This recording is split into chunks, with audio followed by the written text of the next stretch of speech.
Greetings, greetings. Can everyone hear me? Somehow this switched over to another. If you can hear me, can you unmute and let me know you can hear me, please? Yes, I can hear you. Thank you.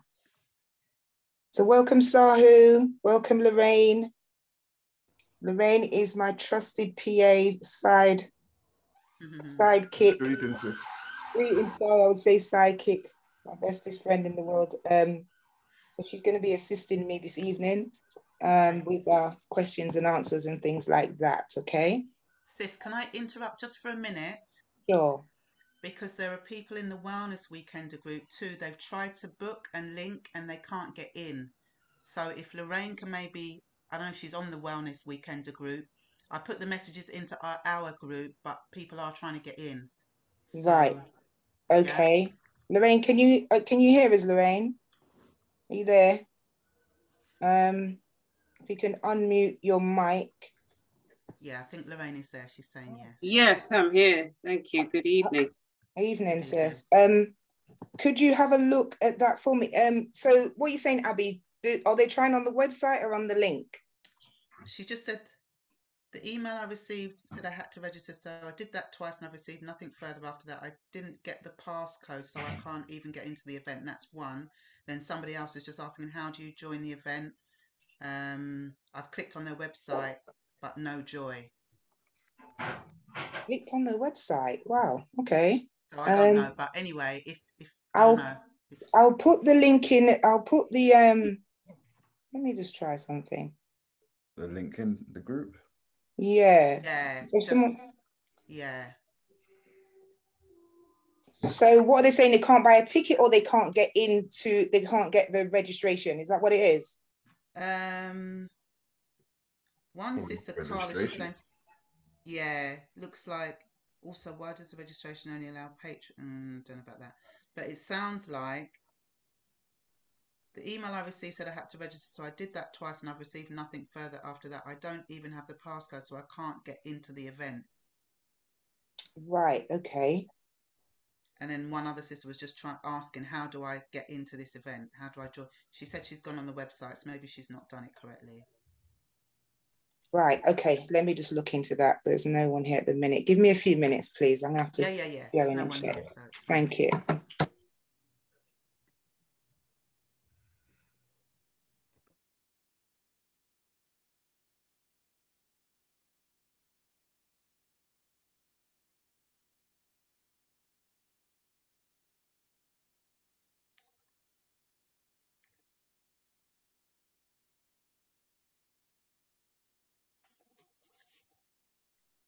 Abby, would you mind just putting a message in the group saying that I'm just going in the background and having a look at it, please? Because I can't do both on my phone, because I can see there's another message there as well.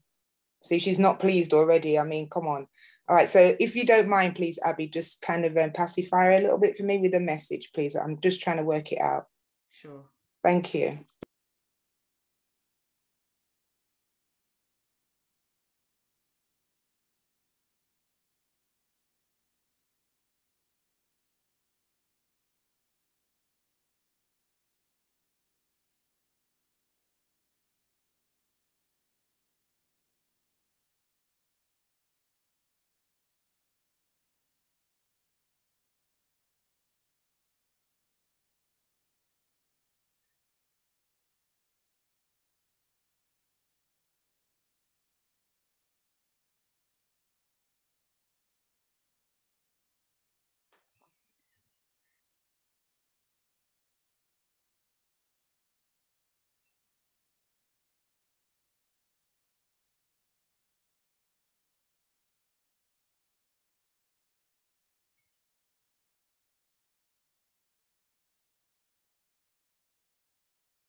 I'm sanctuary. Hey, I know I'm in this world, but I'm not of this world. I'm sanctuary. Hey, oh yeah. Sanctuary. Teach me the truth of my soul. I have a spiritual immune system against fraudulent love. The greatest chess move I play is going within. This is what puts me on game. Now I must own the role of the high priestess of who I am. In sanctuary, I find sovereignty guiding me. I accept the initiation into deep study to realize my sanctity as a woman.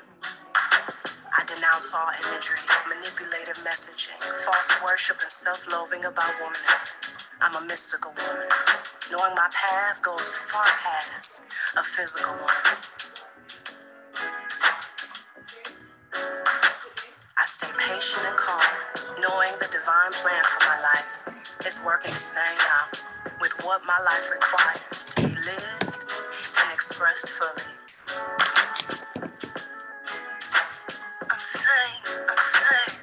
I denounce all conditioning of hyper-independence and obsession to win.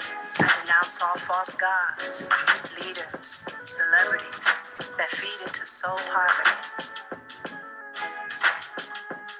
I have feminine faith. Deep in my mind, there's an inner sanctuary. What is at the altar? What are the sacrificial offerings? I can feel it, maybe everything.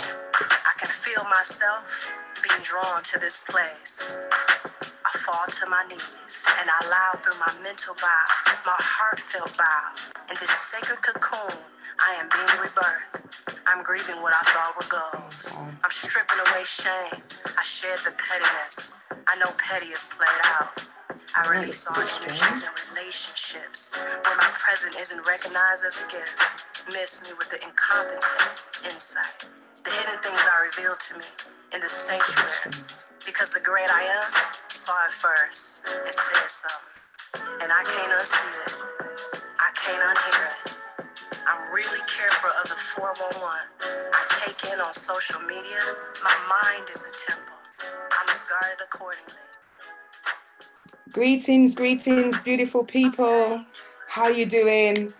My screen just looks a bit.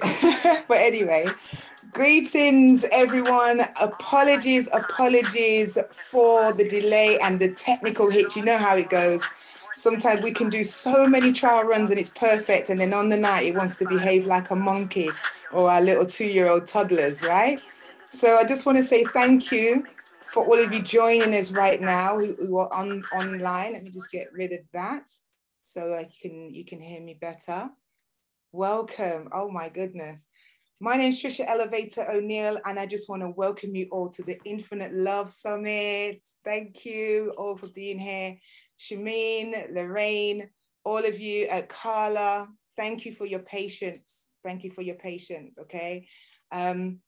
This is the first of many, we hope, summits where we bring together a collaboration of male and female energy that practice healing, love, high vibration, high frequency in order to bring more love on the planet, to bring more love within ourselves and everyone else that we come into contact with. And the only way we can do that, people, is to be well ourselves here, and holistically. So then we pour from a full cup, okay? So that's why we have the summit right now, is that we can start to learn how to pour from a full cup, how to learn to love ourselves if we are not doing it already. And if we are, to find more and better solutions to continue on with that journey. So we've got a full lineup tonight and we are a little bit behind schedule. We have some wonderful speakers online here ready to give you some amazing information, to share their stories, to share how they've, helped themselves and everything else. They're going to be joining us. So we are going to start, first of all, I'm just going to open the way, clear the way with a little bit of vibration, a little bit of drumming. We're just going to invite our ancestors in just to be with us, to strengthen us, to uplift us, and also to pay homage to them, because it's upon their shoulders in which we stand, okay? So if there's anyone, if you like to burn your sage, whatever you want to do, get your calabash, whatever, it's just going to be a few minutes of libation. So just bear with me as we get this up and ready.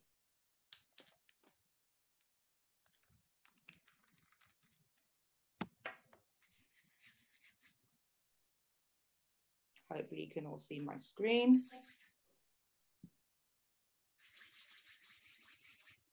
We're going to chant. We're going to bring in Ilegba with drum and voice. Join. Okay, now we're going to chant. We're going to bring in Ilegba with drum and voice. Join me. I will call and you will respond. Very easy. We're saying Ilegba, go. Come and open the way.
Wonderful. We give thanks to our sister Amra, who blessed us with that. She wanted to be here, but unfortunately she got pulled away, and she did that recording and sent it to us just so that she could help out with the opening of the way. So we give thanks to Amra. I'll tell you a bit more about her a bit later on. So without further ado, I just want to go into the show tonight, just go into it straight and introduce our first speaker. In fact, what's happened? The screen's gone. The screen is gone. Right, 1 second. So we have Abby Oshu here with us. Is my screen still on? Can you see me? Because I'm having some kind of... Yeah, your screen's still on. Just let me know, what are you seeing? Can you see me or the screen or my page? You can see your background and then just sort of like this, your face. Just my outline of my face. Yeah, I don't know why that is, to be honest, but we'll work that out. Okay, so just want to introduce our wonderful speaker. She is based in London. She'll tell you a little bit more about herself. I do have some information here, but it seems like the internet, the technique wants to mess about. So Abby, I really do apologize. Oh, in fact, hold on. I'm not going to do that to you. I'm going to do it properly. If people can just bear with me, I'm going to do this properly for Abby. Right, okay.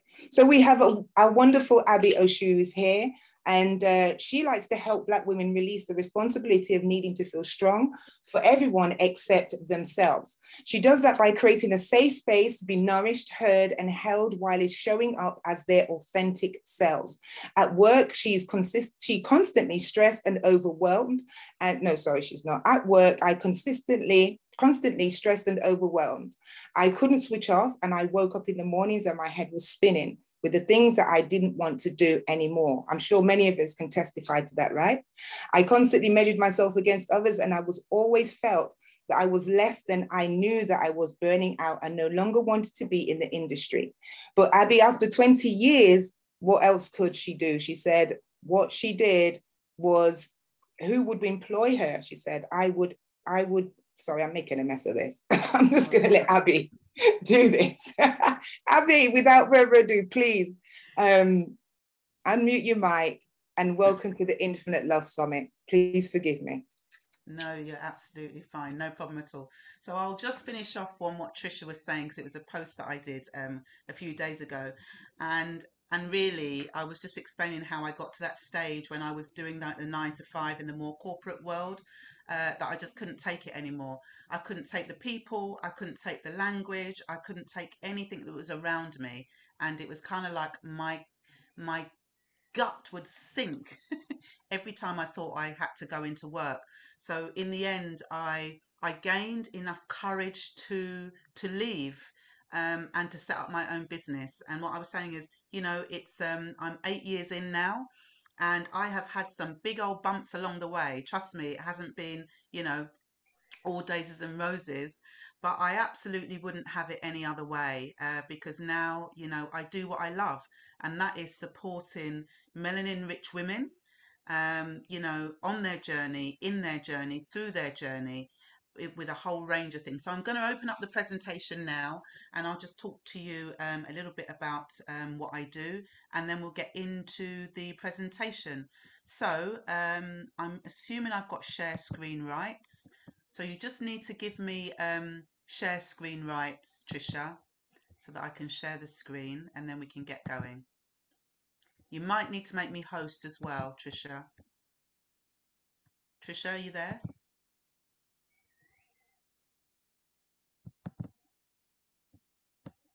Tricia? Not sure where she's gone. Tricia, hello. You need to make me, I think you might need to make me co-host so you can share, I can share the screen.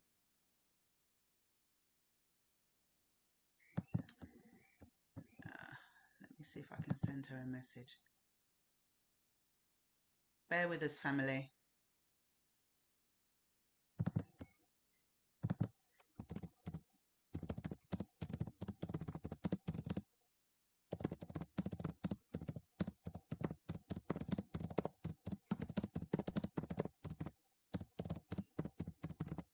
Tricia, are you back? Okay, let me see if there's a way that I can do it myself.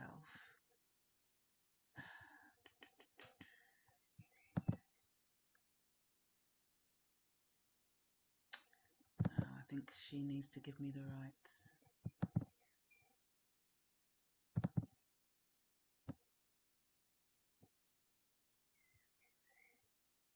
Lorraine, if you're still on here, I don't know if there's a way that you can reach out to Tricia and just let her know she needs to come back on and give me sharing rights, please.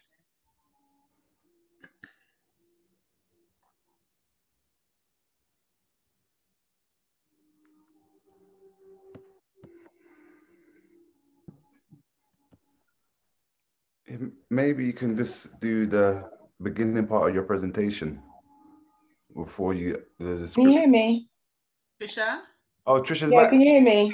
Yeah, you need to give me, my presentation is a presentation. Yeah, I kind of need to see it visually, Sahu, possibly. Okay, there you go. You giving me rights? Yes. Okay. It was highlighted already. I don't know what's going on here. Yeah, it just kept coming up host screen disabled. Anyway, Right, try that good. now then. Let's try it now. Wow. Yep. Perfect. Sorry about that. No problem. No problem. We'll get there right from beginning. Okay, perfect. So greetings, family. Lovely to see you all here. My name is Abby Osho. I'm a holistic empowerment coach. I'm a creator of Melanin Rich Sisters Retreats, and really I'm a lover of all things natural that come with the healing and the health journey. So a little bit about me. I'm the wife and mother of two, they're not children anymore, they're young adults. I'm the author of Nature's Medicine for the Soul, Essential Oils Educator, and I'm a leadership mentor. So this is really my journey, and how I came to create the Reconnect Sister Retreat in Tanzania, which is this October 2022. So before I actually got to Tanzania, my first stop was Ghana, West Africa. And I went there because I really wanted to source indigenous African oils. Some of you would have met me at the Wellness Weekender and other events I've done, and you would have purchased or found out something about my oils. But I'm very much into our own, our own healing oils, and we have many in Africa. And let me say, from the research and the places that I've been, there are so many that that aren't even named in many instances, but have some very, very powerful attributes nonetheless. So I started off in Ghana, and I went there and I sourced a whole range of oils, and I'm going to talk about a couple before I continue because I'm conscious of time tonight. So moringa oil, which is a carrier oil, it's a seed oil, very rich in its nutrients like vitamins A, B, and C, high in essential amino acids, so very good for like brain health, heart health, and really balancing blood sugar levels as well. Very good for benefit in blood circulation, and the vitamins and minerals in all the oils that I purchased, but in moringa, help to nourish our hair, promote its growth, and it's also a natural anti-inflammatory. So it's a really good one to have around the home if those are anything that you are challenged with or anything in your family, and they can be used because it's a carrier oil. They can be used by yourself and young children as well. Best to rub them on the soles of the feet where you've got the largest pores in the body, and they will be around the body systemically within about 20 minutes. And that's if the child is under the age of 6. Otherwise, they can be used just as we use them on the skin. The other one I'm going to quickly talk about is hibiscus seed oil. Lots of studies been done on this oil, and some of you might drink hibiscus tea already. It's a natural remedy that helps with premature hair loss. Again, very rich in vitamin A, B, and C. It contains minerals such as zinc, copper, and iron. So it does help to reduce premature graying, but I'm always of the ilk that the body doesn't work in isolation. So it very much depends on what else you're feeding to the body as to what reaction your whole body is going to have. It's high in antioxidants and omega-3 fatty acids, which again promotes healthy cells and helps to bring oxygen into our cells so that our cells live for longer. It's beautiful when it's blended with peppermint and lavender essential oil as an effective hair oil. But because these oils are food grade, you can use them as part of the salad dressing, you can use them topically on the skin, or you could literally drop a drop of the hibiscus oil underneath your tongue if you choose to do so. So this is just a quick synopsis of where I've been and what I've been doing. So when I left Ghana, I went to Namibia, Southwest Africa, somewhere that is not as well travelled as places like Ghana and maybe the Gambia, but a very interesting place nonetheless. I went to source a particular oil called Namibian myrrh, which in their language is called Omumbiri, which means remember who you are in Ocha Himba. And I actually met with the Himba people. It was a 10-hour drive. I go to these places solo, so I go on my own. I don't really know anybody. I will reach out to one person so I have a contact when I get there, and then really I'm on my own. But I will say, for my ancestors that actually support me, my light work ancestors, I will always find where it is I need to go. And sometimes after a little time, but I will always get connected with the right people. So if you get an opportunity, look up these Himba people. They are incredible people, still living very much a semi-nomadic lifestyle. This is inside one of the Himba clan's homes, and they really do live off of the land. It was extremely hot. I think Namibia, particularly northern Namibia where I was with the Himba people in Kayoka land, it was about 44. And the partings in my actual cane rows would burn if I didn't have the hat on. So, but it was a wonderful experience. As I said, I'm conscious, so I won't go into it in any detail, but I'm just giving you a little bit of the journey that I've been on. This is the Omumbiri, which I said means remember who you are. It's a female oil that's used for womb health. It's also used for spiritual connection. It's used as rites of passage for young women.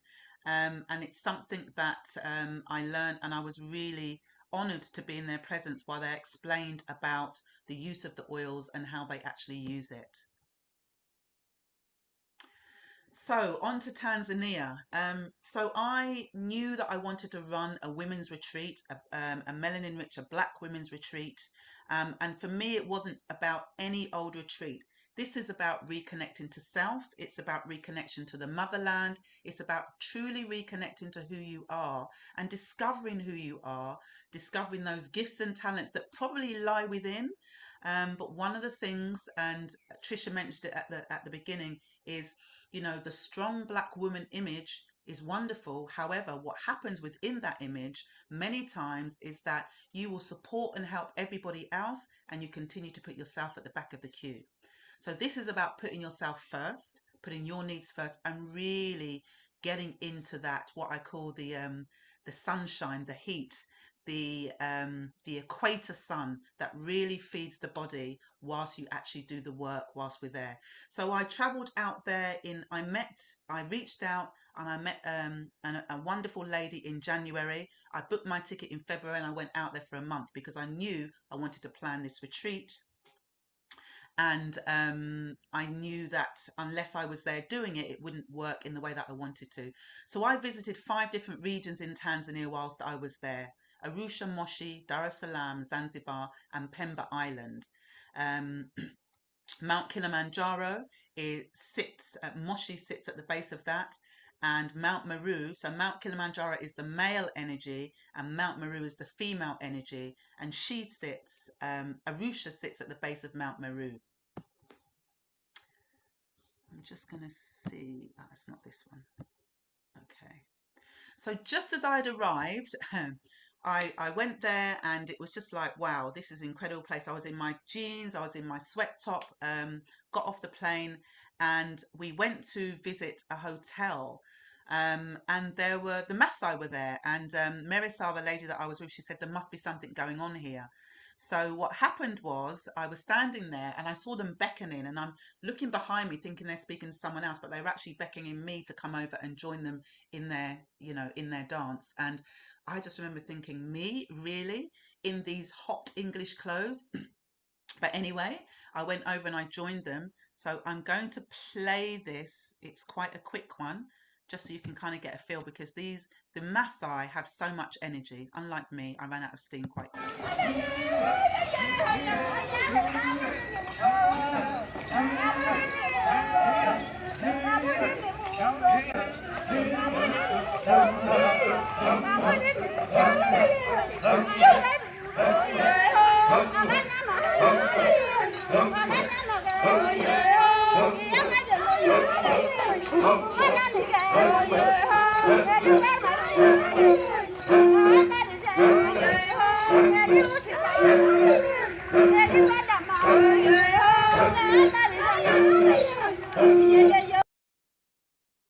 Amazing people, very, very spiritual, still living up in where we were at the time. I was in Arusha, which is northern Tanzania. It kind of sits on the Kenya border.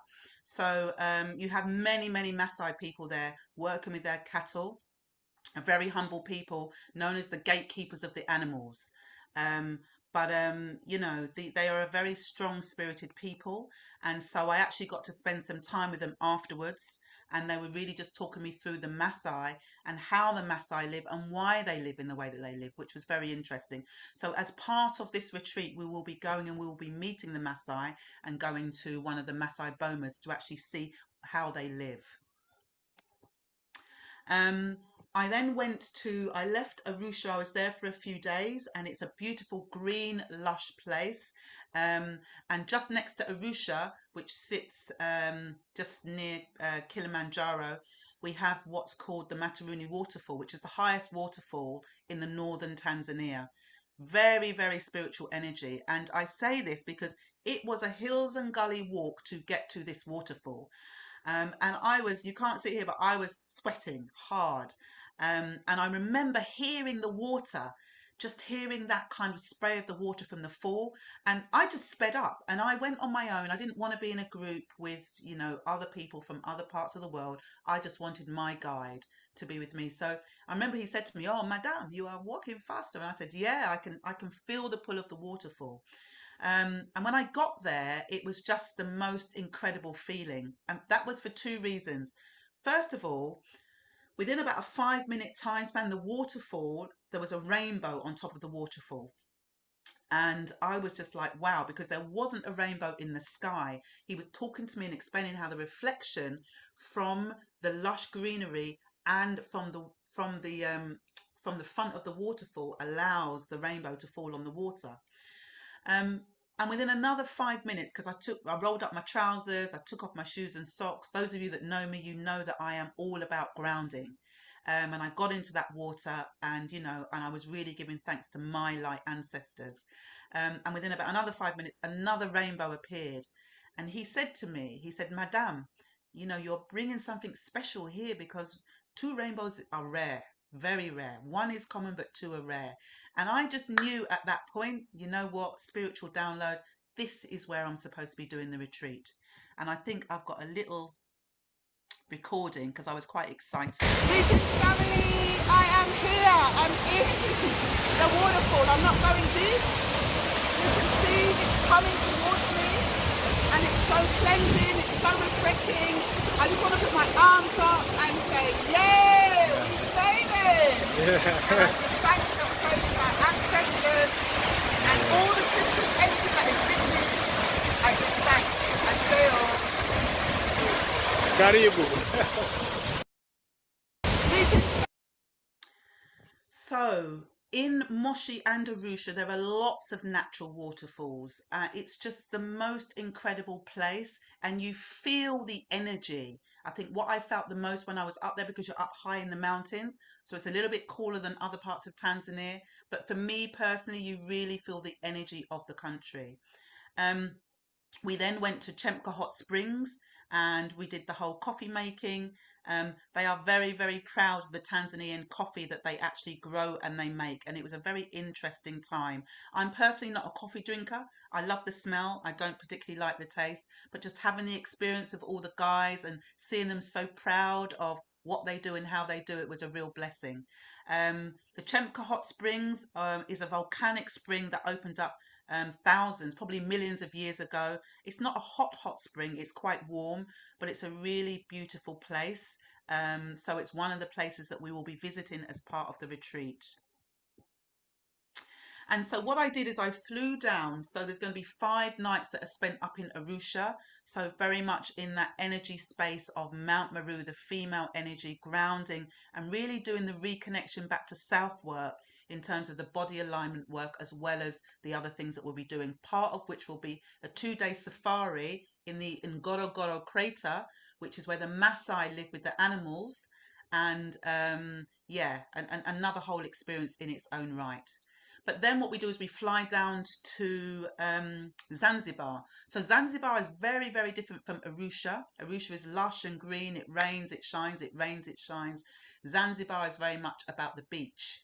And it's quite highly, I would say, Islamic in some ways because of the Arabic spice trade that still flows through there today. But you've also got the, I guess, the Arabic East African slave trade that actually started in this particular part, and we will be going and finding out some more about that information and where that stands. So this is a beach called Ngwi, and what I really loved about when I got down to Zanzibar was, just as you see the pictures with the white sands and the blue water, the green water, that is exactly as it is when you get there. The water is warm. Everybody can walk on the beaches. There's none of this, oh, you're not a tourist, so you can't go here. So, the young children, the people, they walk on the beach, they catch their fish, the children are playing football. And for me, that's really important because I am not wanting to go to somewhere that is our land, yet we're unable to be in those particular places. And I'm sure at some time, some of you experienced that in some of the countries that you've gone to. So this Zanzibar, yeah, very different. It's the Spice Island, they call it. So it's much smaller. There are more tourists in Zanzibar. But again, in terms of where we'll be staying in an area called Bweju. And we're staying, just back from the beachfront in a beautiful, beautiful house. And it's just incredible. The sand there, grounding on the sand. And again, rather than us being up in the mountains, the grounding work continues, but we'll be on the sand, which is crystallized sand, which again is millions and millions of years old. We'll be doing some work, some energy work and release that will be in the water. We're not going deep. It depends on whether you swim or not, but this isn't deep work that we're doing. But there are many cleansing energies in the water, the magnesium, the potassium, all of which will be coming up through the soles of the feet and really cleansing the energy and allowing the work that you're doing on self, the release work, whatever that might be, to really embed in, so you are embodying those changes that you are going through whilst you're here with me on those 10 days, during those 10 days, sorry. I think, sorry, let me just see if I played something there. Tricia, I was going to ask her how I was doing for time. So anyway, one of the things, yeah, how am I doing for time? You're okay, hon. You've got about another 5 minutes to go. So, okay, fine. Thank you. So one of the oils that is very, I guess, famous in Tanzania is clove stem oil. And whilst we won't be going there because it's a flight away, I went out there before, we will come across clove stem oil. So clove stem is different to clove leaf. There are two separate oils, both powerful in their own right. However, clove stem is much rarer to get. It's much harder to get to come by, especially a really pure oil that has been steam distilled without any additive, without any chemical constituents being cut into it. And what I'll just say to you quite quickly, because I was conscious about the time I had on the presentation tonight, the difference between a carrier and an essential oil. A carrier is an oil that is made from, generally they are like vegetable fats or nuts or seeds. It can even be from an animal. So the emu, under the third layer of the emu skin, people will extract the carrier oil and they'll use that. I will only ever use plant-based, but that's the difference. You can get animal and you can get plant-based carrier oils. Carrier oils can solidify. They don't generally have a smell, although something like papaya seed, you'll smell it a little bit, or neem has a pungent, but most of the time they don't because they're cold pressed. And that means that the oil is not heated in such a way that you are then going to damage the therapeutic benefits from that oil. And most of them, because they are vegetable oils, unless you have a nut allergy or something you would check, you can digest and you can take them internally. Essential oils are volatile, so they will evaporate with heat. They are steam distilled at a slightly higher temperature, and there are many, many molecules in an essential oil. They're very powerful, particularly when mixed with the carrier oil, because it will push the oil further through the cells and allow you to have a much better approach when it hits the cells in the body. But clove stem oil, just so that you know, very high quality. It's known as what we call a hot oil. So it's a little bit like when you put a chili pepper in the mouth, clove has that kind of heat. Very effective for tooth pain. I'm sure some of you or many of you will know this already. I was at an event, the African Spirituality Practice, and a lady next to me had a toothache, and I said to her, let's put some clove on, and she'd never used it before, and she came back to me within 5 minutes and she said, oh my days, what is that stuff? Because my toothache has gone, because it's a natural analgesic as well. Very good for memory. It's a natural liver cleansing oil. It helps to balance hormones. It can be good for people that suffer and struggle with lupus, and it's also something that will help to cleanse candida, along with if you have some kind of thyroid dysfunction. So you can use 1 to 2 drops of this in a glass of water and ingest. When on the skin, because it's a hot oil, always blend it with a carrier oil. I am going to say any one of my African carrier oils, because these oils all have a synergy, but it may be that you have like a good almond oil or jojoba oil. Make sure it's something pure. You don't want to put something on the skin that has been cut with chemical fillers. And one thing I will mention is that for essential oils, you only have to have 3% of the active oil to sell it as 100% pure oil. And that's how they make the money, because they cut it and they put lots of fillers in. Hence, it will always say, do not ingest or external use only, for the most part. So just be mindful of that when you're, when you're buying these.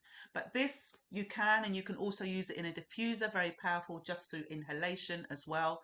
Or as I mentioned earlier, you can rub it under the soles of your feet if you don't want it in the mouth, and it will still get around every cell in the body within 20 minutes. So this is the one that I brought back from Tanzania.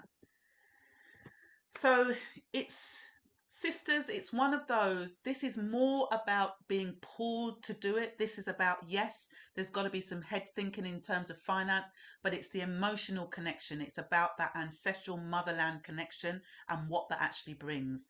So, you know, please, if it's something that's interesting to you, connect with me for this lifetime retreat of self-discovery. We're going to be visiting Arusha and Bweju Beach, and we'll be visiting all of the areas that are around those two places. Arusha and then Bweju Beach is actually in Zanzibar.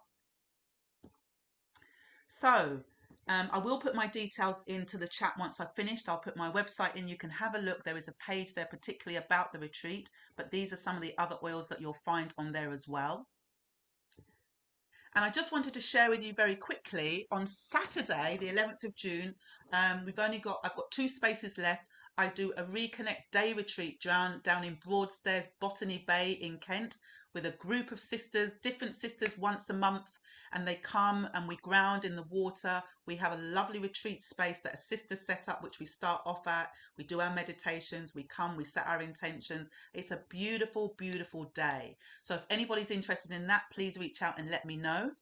And I have just found the most amazing space. I was supposed to run a retreat there next year, but when I went to see it a few days ago, ancestors are saying to me, Abby, you need to do that this year.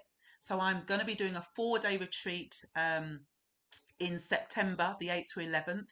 And this is a couple of the pictures that don't even really do the place justice. Set in 2.5 to 3 acres of land.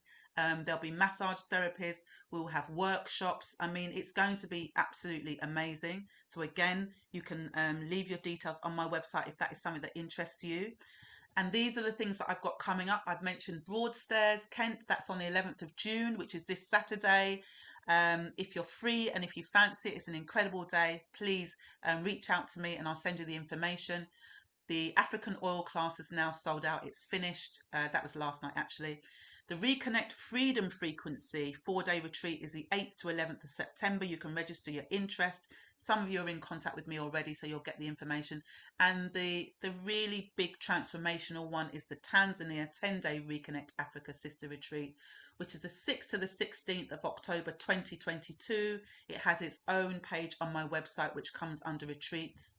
There are 2 spaces left. There's a group of 12 of us in total. So if you're interested, please reach out. Let's get talking about it and I'll set up a call so we can go into more detail if it's something that interests you.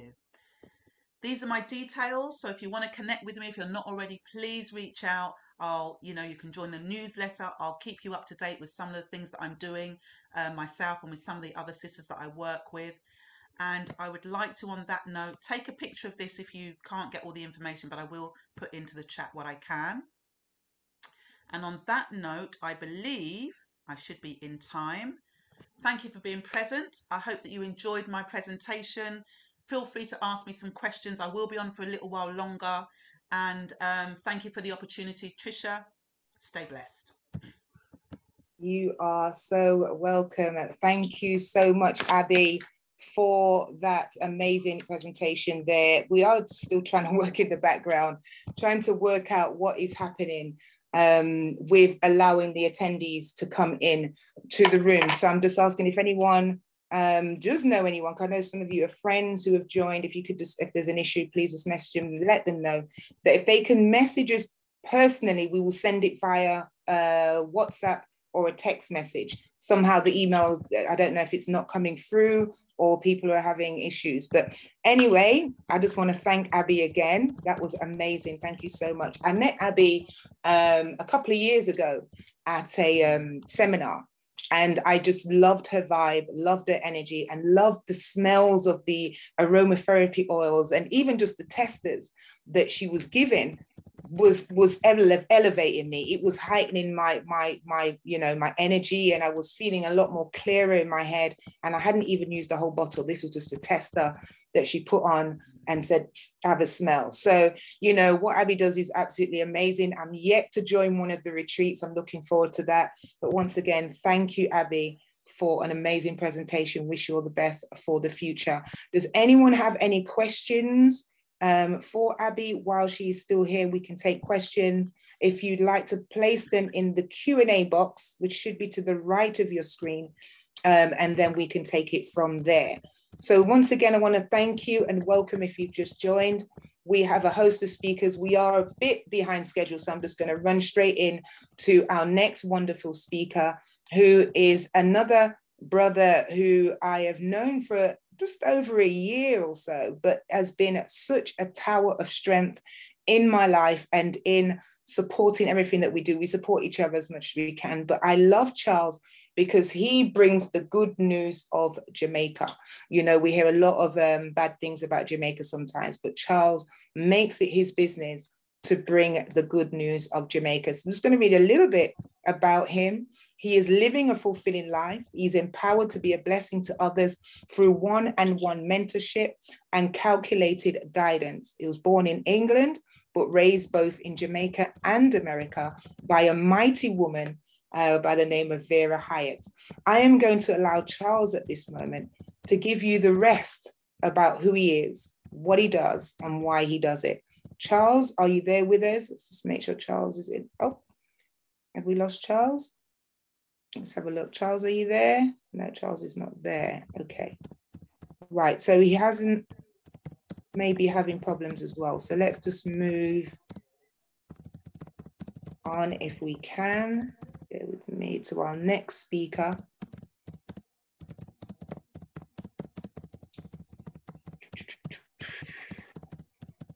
And we need to check if Nick is in as well. I know some of them are having difficulties logging in. I'm not sure what has happened with the Zoom, to be honest. We should have Nikki Speaks next. So what I'm going to do in the meantime, if you'd like to just take a break, a little 2-minute break, I'm just going to give you a little bit of music in the background and then just see what has happened to our other speakers, okay? I thank you once again for your patience.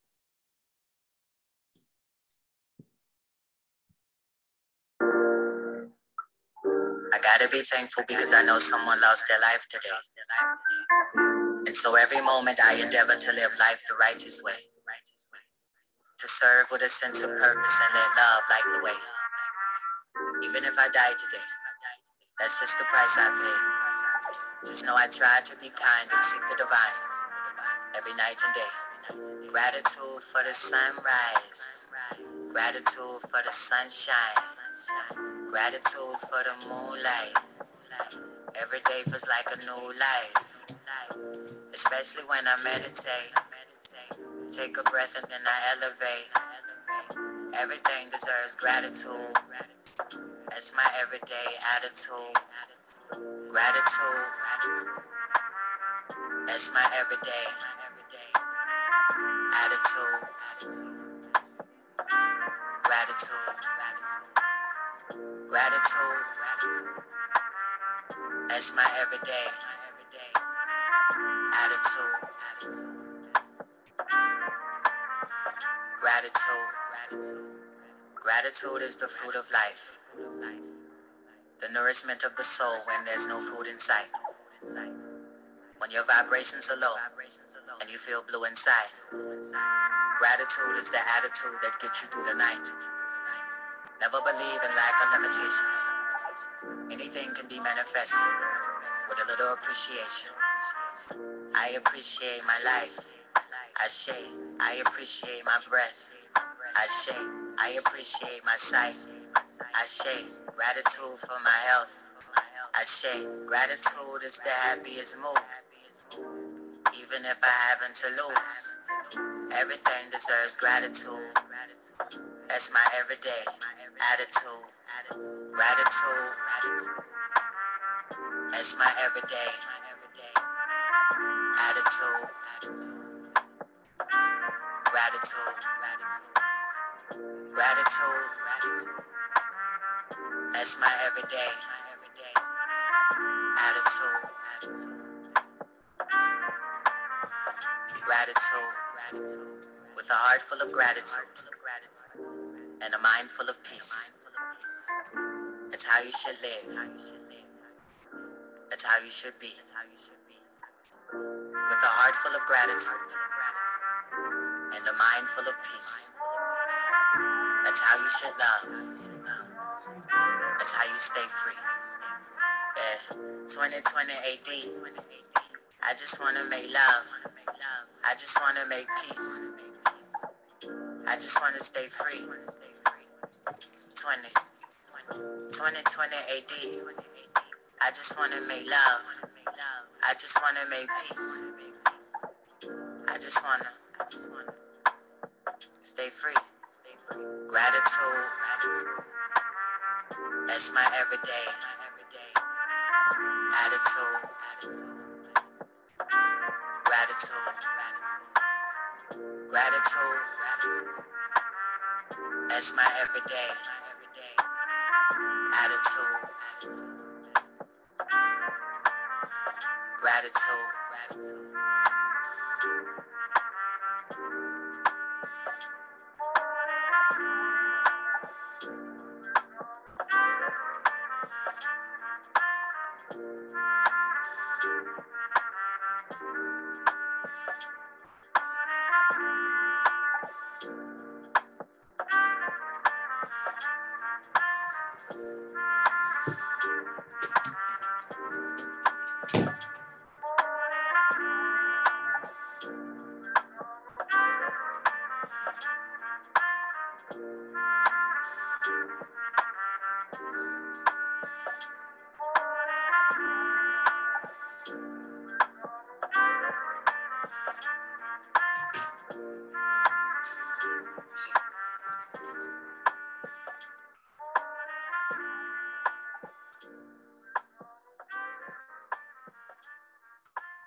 There is nothing more beautiful than spiritual union.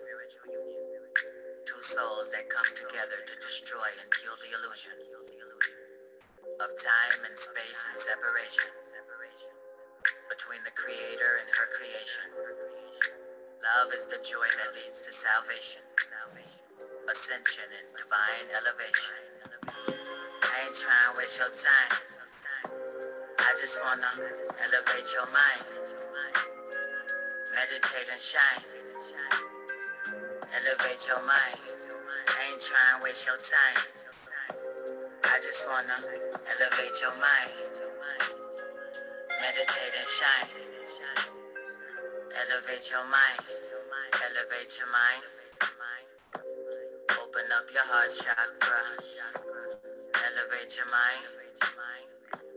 Open up your heart chakra. Elevate your mind. Open up your heart chakra. Elevate your mind. Open up your heart chakra. Yeah. I be on time when the time's right. Kundalini rise, get your spine right. Elevate your mind so you shine bright. Forget about your sign, you divine light. Maybe we can elevate. Maybe we can levitate. Maybe we should meditate. Inhale and exhale. That's how we medicate. I ain't trying to waste your time. I just wanna elevate your mind. Meditate and shine. Elevate your mind. I ain't trying to waste your time. I just wanna elevate your mind. Meditate and shine. Elevate your mind. Elevate your mind. Open up your heart chakra. Elevate your mind. Open up your heart chakra. Elevate your mind. Open up your heart chakra. Elevate your mind. Open up your. If we come together, hearts wide open, it's a better, sweeter view, sweeter view. Yeah. Letting go of the illusion, elevate to the conclusion, into truth. Maybe we should meditate. Inhale and exhale, that's how we medicate. I ain't trying to waste your time. I just wanna elevate your mind. Meditate and shine. Elevate your mind. I ain't trying to waste your time. just wanna elevate your mind, meditate and shine, elevate your mind. Greetings again, everyone. Thank you so much for your patience. See if I can get myself back on screen now. We are doing tirelessly in the background to work it out. Hopefully it should have been sorted now. I think I had a message that someone said they're able to come in now. So hopefully we are back in business, hopefully. Okay, so we're just going to give our next speaker, Charles, a few minutes for him to get himself in as well. And then we can continue. Right, lovely. Okay, messages are coming in. I think they're in now. People are coming in. That's lovely. Okay, I tell you, these things are, they look amazing when we're on, but you know, there's so many things that go on in the background that can and do sometimes go wrong. So once again, I just want to thank you all for your patience. So questions and answers, let's have a look. Okay, for Abby. Right. Okay. So we're just going to, I'm just getting a message from Charles, who's trying to log in as well. So I'm just going to continue with that vibration that we have right here. We want to just take a moment and just have a little self-love focus right now while we just sort this out. As we are dealing with love, we have a wonderful sort of meditation here from Lundrell called self-love. So just take a moment, enjoy that, center yourself, become peaceful. Self-love. And I'll be right back. Of all relationships, the ones we have with ourselves are the most important. We make ourselves vessels for the love that we wish to receive by first pouring that love into ourselves. The road. On the road to happiness, there's no final destination. And everyone that hurt you will fade with time and separation. In poem. Divine affirmation. When I grow up, I want to be divine. I want to be aligned with the stars, moon, galaxies in the sky.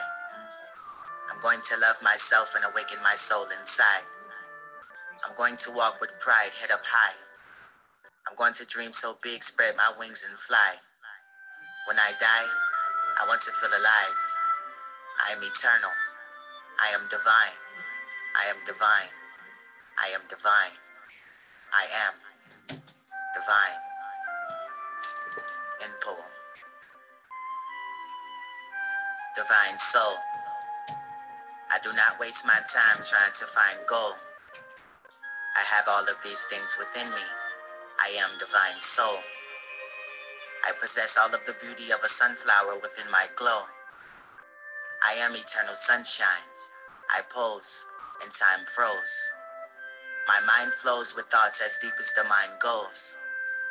Swim within my abode and find gold. I am not this body within my clothes. I am divine soul. In poem. My black is a blessing. Did you not know your black is a blessing? When angels fell on earth, they made Africa heaven. The first to be birthed had the blackest complexion. Did you not know your black is a blessing?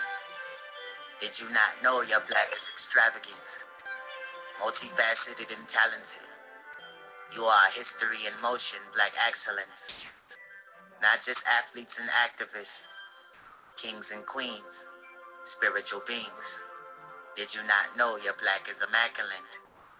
Although every shade ever made has a soul. Did you not know your black is gold? The universe made you from the ashes of heaven. Sing it loud and proud. My black is a blessing. My black is a blessing. My black is a blessing. In poem. Self-love is the best love. I hope one day you'll realize that all the love that you're looking to find already exists within. You just haven't taken the time to see past the pain in your reflection and try looking inside. Self-love is the best love. You just have to be willing to put in the time. Maybe you're feeling the pain because things aren't really the same. But how do you expect to do better if you're not willing to change? Embrace all of your feelings and stop living in pity and shame. Sometimes the sun dies, and even sunflowers have to sit in the rain. And poem.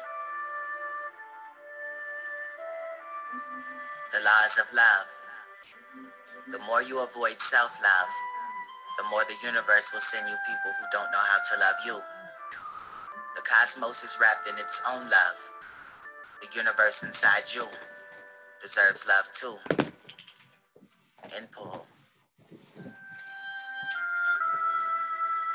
Elder Reed, why do you spend all of this energy looking for love when you already possess it? Enough love to light up the streets of heaven and make Jesus, Allah, and Buddha blush in your presence. You have to realize your worth before you give it away. Otherwise, you'll give it to someone who deserves minimum wage. End poem. Oceans. You never really learn to love yourself, and that's why you feel worthless within. And for this exact same reason, you're willing to let that person hurt you again. Expecting love in all the wrong places, so impatient as the searching begins. But you'll never find sunshine until you open the curtains within.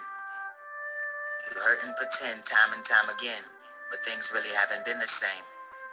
And every heartbreak leaves you even more broken, hoping that their feelings change. How many tears have to trickle down your window pane before you realize that you need to invest in you? You do know that sometimes the things that hurt worse are what's best to do. Nobody likes to swim alone, but it's more difficult when you have to take breaths for two. In the ocean of life, when your love boat sinks, only you can rescue you. End poem. Eventually, don't spend all of eternity looking for someone to have and to hold. Though it may seem irrational, those who learn to love themselves have the happiest souls. Maybe it's meant for you to experience yourself as one entity, and then someone comes along to love you equally. Eventually. End poem. Better you.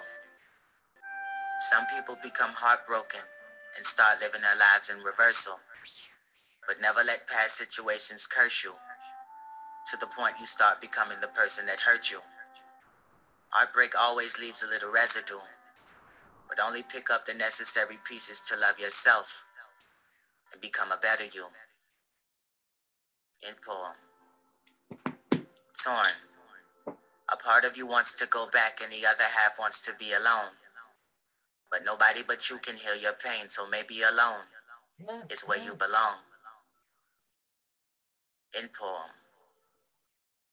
Heavy. If you're really looking for love, you should turn inside.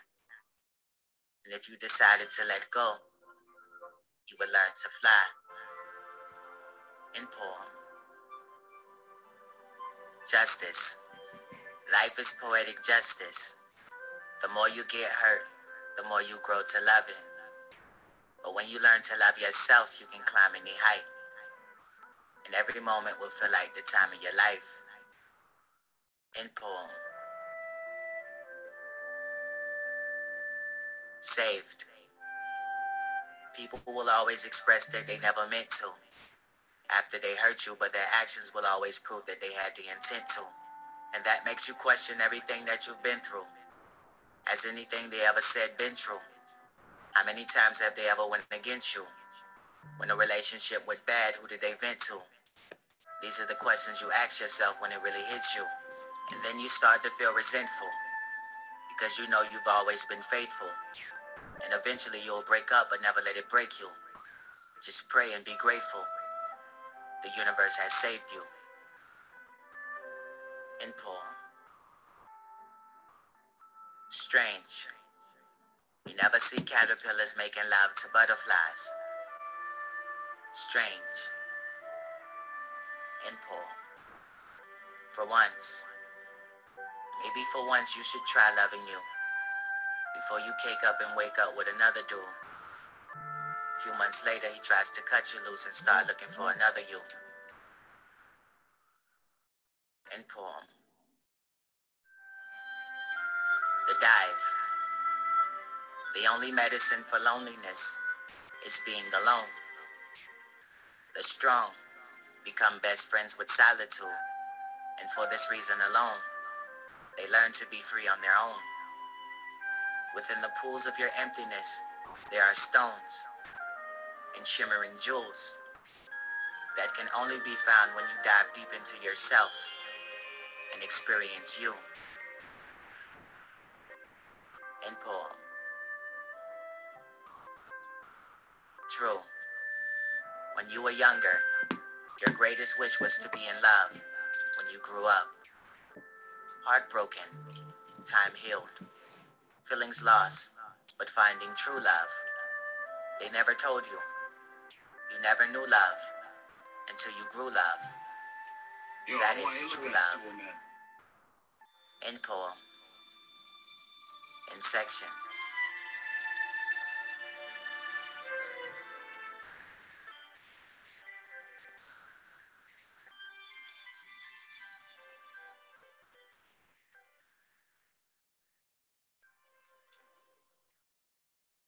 Wow, wow, wow, wow. How are you feeling? How is everyone feeling right now after that wonderful self-love meditation with a beautiful artist by the name of Lundrell? Lundrell, absolutely lovely. I see, is it Shameen? Asked who he was. His name's Lundrell. And Lundrell came into my life quite recently, actually. My mother passed away this December, just gone. And it was just going through some music on YouTube, just feeling, really low and out of it after, everything that had taken place. And I found that gratitude track from him, and then just delved a bit deeper into him and just found a whole array of amazement of, high frequency vibrations, meditations, everything absolutely wonderful. And it helped me. So, if you want to check that out, you can do. So I just want to welcome you once again, everyone, to the Infinite Love Summit. Do apologize for the technical glitches that are taking place, even like my head's cut off as well. I don't know what's going on. But yes, welcome once again. Why infinite love was one of the questions that somebody asked me. And basically it was like, for me, it's like so many things I won't go into now I've experienced in my life, which really many people would say, I wouldn't love that person, or I wouldn't want to help that person, or I wouldn't want to do that for anyone, and blah, blah, if they did me this or if that happened. But I always found myself still wanting to love people and just help people. It never really stopped me from helping people, even to this last situation that I had recently where I had a near-death experience, had to have an emergency blood transfusion, just December gone, and then awoke out of the ward, in the ward rather, to find out that my mom had passed away as well. So I was in one hospital, my mom was in another hospital, and that was just 6 months ago.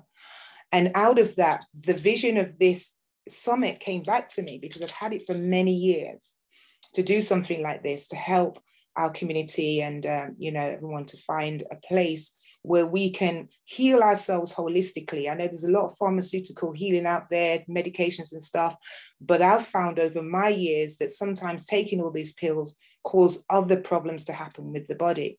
So then I started on a journey of holistic healing and holistic, finding ways of just healing myself. And that's where, when this situation happened with my mom and all of that, I decided that no, we really do need to have more healing in the world, and I need to play my part. So without further ado, I'm going to introduce our next speaker. We're trying to get Charles on, but he's not here at the moment, having little difficulties himself. I'm going to try and assist that. But without further ado, I'd like to introduce to you our next speaker, who is absolutely amazing. She goes by the name of, in fact, no, hold on a second. Yes, Nikki Speaks. Where are you? Yeah. So she goes by the name of Nikki G Speaks. She's an awesome sister who has also helped me along this healing journey over the past year or so with certain situations that have taken place. She's a life coach and a certified trauma recovery coach, and she helps survivors heal, thrive, and recover after narcissistic and spiritual abuse. And also, she is also any involvement, in cults or high demand groups. Nikki Speaks is an absolutely amazing sister who has been through it. She knows it, she understands it, and she herself has decided that she wants to help others break free of this situation where spiritual abuse, narcissistic abuse, all that type of thing takes place. So without further ado, I'm going to allow Nikki to unmute her mic. If she's there, Nikki, are you there? Hey. Right, bear with me. Tricia, can you hear me? Yes, can you hear me? I can. 1 second. Yeah, go ahead, Nikki. I think there's an issue here somewhere. 1 minute. Okay. Hello, welcome. Hey to everyone in the summit. This is a great summit. So far, I am very, very, very appreciative of Tricia. I met Tricia, I would say maybe a year and a half ago on Clubhouse, and we found ourselves, connecting with the same topics on Clubhouse. For those who are not familiar with Clubhouse, it's a social audio app, and there you can go on the app and you can connect with people from different topics, different rooms, and it's really a great place to network, to find community. Sometimes there's not some good community on there, but Tricia and I had the pleasure of meeting and connecting, and I'm just so appreciative of who she is, what she's been through, who she is now, the overcomer she is. Her story is phenomenal, and I'm just grateful to be here with everyone today. So as Tricia said, I hail from a narcissistic family. I also came from a very religious family. Christianity is the religion I came from. And with that beginning, I found myself, as I got older, attracted to a lot of narcissistic relationships. And then I continued on my journey of life, and I found myself involved in 5 different cults. It's not something that I was very proud of, obviously, growing up. And once I realized what I was in, there was a lot of shame and a lot of guilt, but I didn't understand. And the last cult I was in, about 7 or 8 years ago, I've been out, and I found myself really saying, okay, Nikki, you've been through all of these toxic relationships. Somehow or another, you have some common denominator parts of this. It's not your fault, but we have to figure out why this keeps happening to you. And so for the next 7, 8 years, I found myself in a vortex of just everybody had walked away. Everyone had left. My relationship with friends, family, community, all that kind of dissolved. And I was faced with myself, and I could either get bitter, I could either try to medicate, I could either try to drink it away, sex it away, find some other thing to cover up all the things that was going on inside of me. But I chose to face myself. I was also a single mom for most of those years. And I looked at my daughter and I realized I had to do something, not only for myself, but for my generational line. And so within those years, I call it the long hallway between the head and the heart. I found myself really digging into educating myself as far as what I've been through, and also finding maladaptive coping mechanisms that I developed as a result of the choices that I made to be involved in these different relationships and communities. But you find when you try to deal with what's happening right in front of you, the more acute issues, you find that it keeps tracking back and tracking back and tracking back, and it goes all the way back to childhood.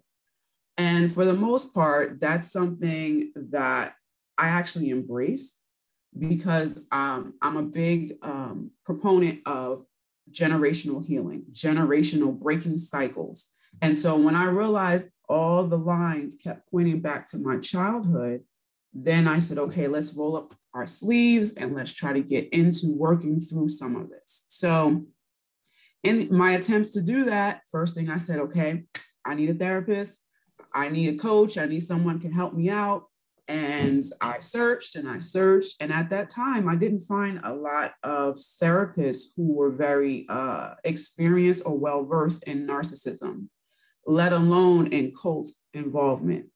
And so I still went because at the time I was dealing with a lot of chronic PTSD, a lot of insomnia, flashback, nightmares. My nervous system was so dysregulated, it was a mess.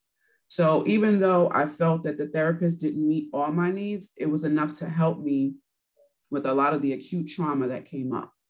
But after I did that, I did not leave the job of the therapist to fix me or to help me. I wanted to see for myself.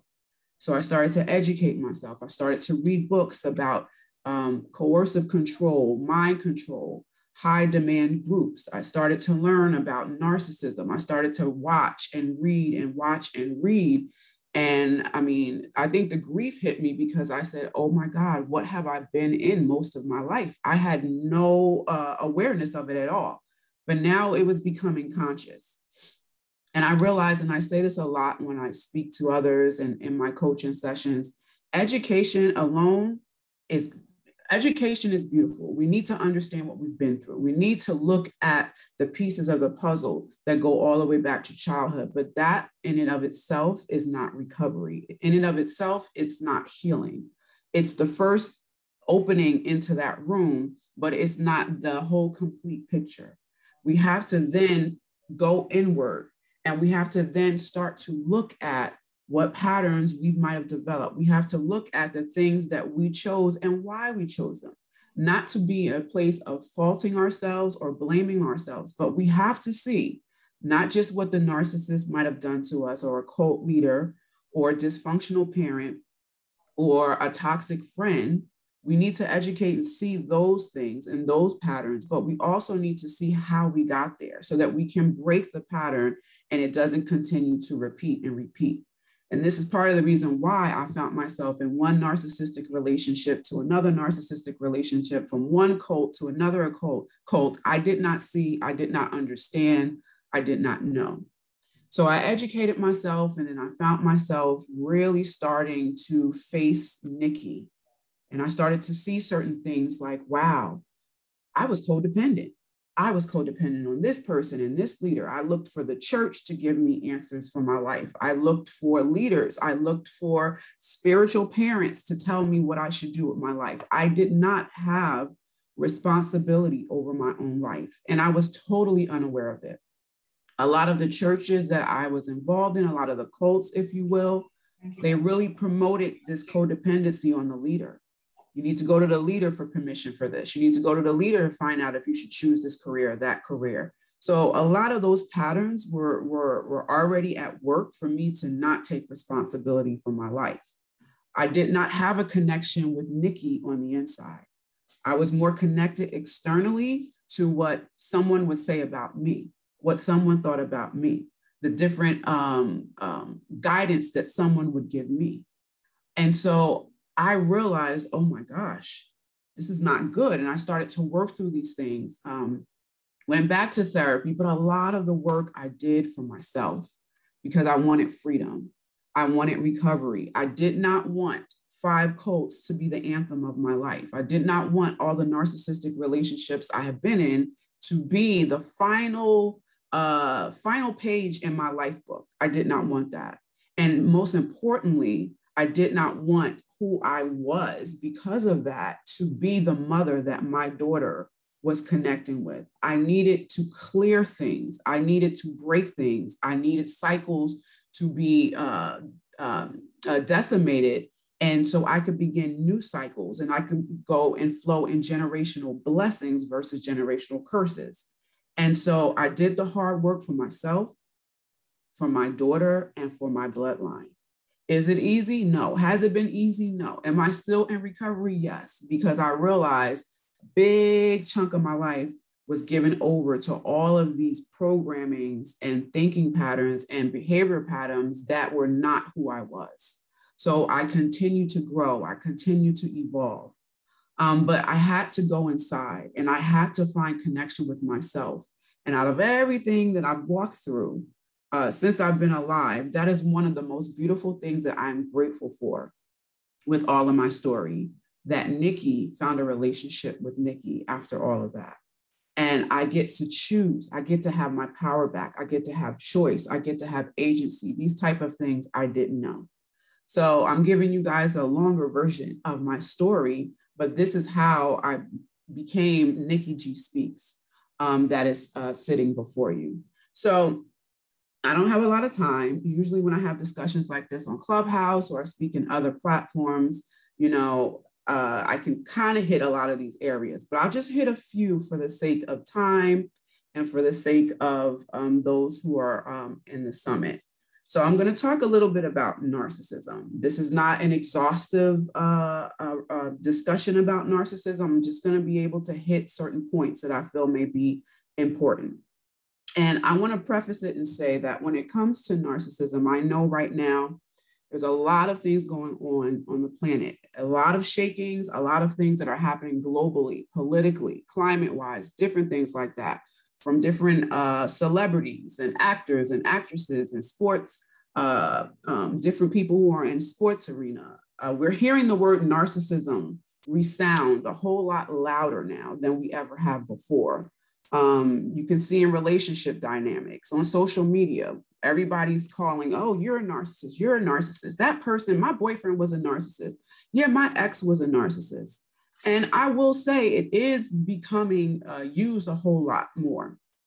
And some people don't like that. I personally, being a survivor of narcissistic abuse, I'm actually glad that it's being used. I don't like if it's being used in the wrong way. I don't enjoy hearing that people who are not one who has narcissistic personality disorders are being labeled as such. I don't think that that's fair. However, I do like the fact that the topic narcissism is actually being a buzzword, yes, but more people are becoming more aware of what narcissism is. More therapists, more coaches, more mental health professionals are picking up on the temperature and global temperature, if you will, about narcissism. So that means there are more resources for those who have been through that. There are more connections. There are more communities that people can actually connect with and heal. Because when I was coming out of all that I came out of, it was hard to find anyone who really went through that. Obviously, that doesn't mean other people weren't going through it, but I did it alone. I did it cold turkey. I did it without any substance, it was very cold turkey and very hard. I don't wish that on anyone, but I'm glad that the topic is being resounded, like I said, so that more people can find the help that they need. There's so many different coaches and therapists that talk about narcissism and can help the survivors. But I will say that the reason why some people kind of maybe mislabel who's a narcissist or the different things of that nature is because a lot of people don't realize that narcissism is actually on a spectrum. And what do I mean by that? Okay, so you have people who have narcissistic traits. For the most part, as human beings, we all have some form of narcissistic traits. Now, you may say, Nikki, I don't have that. That's not me. That's my friend over there that I'm no longer speaking to. That's not me. Well, what I mean by that is this. First of all, when you think about different traits of narcissism, and for context, I'm going to use this definition of what narcissism is. It's an extreme self-involvement and inflated ego, so much so that we ignore the needs of those around us. Now, narcissism, okay? You don't hear anything so much abusive. You hear neglect, you hear ignore, but not the abuse. So there are people who have narcissistic traits. I'll give you an example. Let's say there's a person, her name's Valerie, and she just started her business, in digital marketing.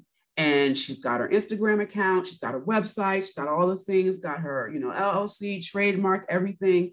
And she's checking out the competition on social media and digital marketing. And she's looking at this person and looking at that person. And internally, she wants to do better than them. She wants people to come to her. She wants clients. She wants to be known. And you say, okay, well, Nikki, what's wrong with that? Nothing. And it's internal. She's not harming anyone. These are thoughts that she has. Her ego may be a little bit inflated. She has ambition. She has desire. She has goals. Depending on how she expresses those, will put you where she is, I would say, on the very, very, very low end of narcissistic traits, right? And so, you know, she finally gets some clients and more people are singing her praises. And now there's an opportunity for that ego to get bigger and bigger. And, you know, but she's still in the area of all of this is internal. She has not harmed anyone. Her business is growing, but she has desires. She may drive, you know, to the beach one day and she's imagining what her business will look like. She's imagining if her business goes global. Again, these are just natural human desires, okay? But when we get into the level of abuse, is if she started to see her business thriving and seeing people singing her praises. And, you know, now there's an article in the New York Times about her business. And now her ego's getting a little bit bigger and a little bit bigger and a little bit bigger. And now she wants more of it. She's craving the attention now. She likes the attention she's getting. And so now she starts to look at other people who are in the same lane, in the same niche, and she starts to talk about them. She starts to make up lies. She starts to release those lies to the press. She starts to reach out to them to pretend she's their friend, only so she can get close enough to get information about them and twist it and lie and gossip and things of that nature. She begins to be friends with some of the top people in digital marketing. And then they open up, they're like, wow, she's so helpful, she's so awesome. But then she starts to get in their mind. She starts to do some manipulating. She starts to do some gaslighting. So you see now those traits that were just traits have now grown to do things where you're now being very abusive. And for people who start to do abusive traits, for some, it can progress and develop into a pathology where now we're getting to areas of narcissistic personality disorder, which is different than someone just having the traits. You might have bumped up against someone who's had the traits, and some of the traits are overinflated ego, overinflated sense of self. They need excessive admiration and worship. These are the traits. They're not considerate of other people's needs, their goal, their trajectory. That's all they care about. They can be very arrogant sometimes, a know-it-all. They're always talking. They don't allow other people to interject. Everything is about them. And so those are some of the traits. But when you get into the personality disorder, which is at the high and the extreme end of the spectrum, that's when, again, same type of traits, but it's bigger. They have an inflated sense of self. They feel very entitled. So they walk around the planet as if, here I'm coming, everybody move out the way. I am coming through. They actually need validation, admiration from other people. They are also codependent. Okay, a lot of times people talk about how narcissists or those with narcissistic personality disorders, they can connect with a lot of people who are very empathic and people who are codependent, but the narcissists, particularly the one with NPD, are also very codependent. They are dependent on people admiring them, worshiping them, you know, always saying, oh, you're this, oh, you're that. Other symptoms or signs of someone who has narcissistic personality disorder, they cannot take criticism because they have such a high need for validation and praise. They also, on the other end, they cannot take criticism. Their ego, though it's very big, it's also very fragile. And this is the reason why.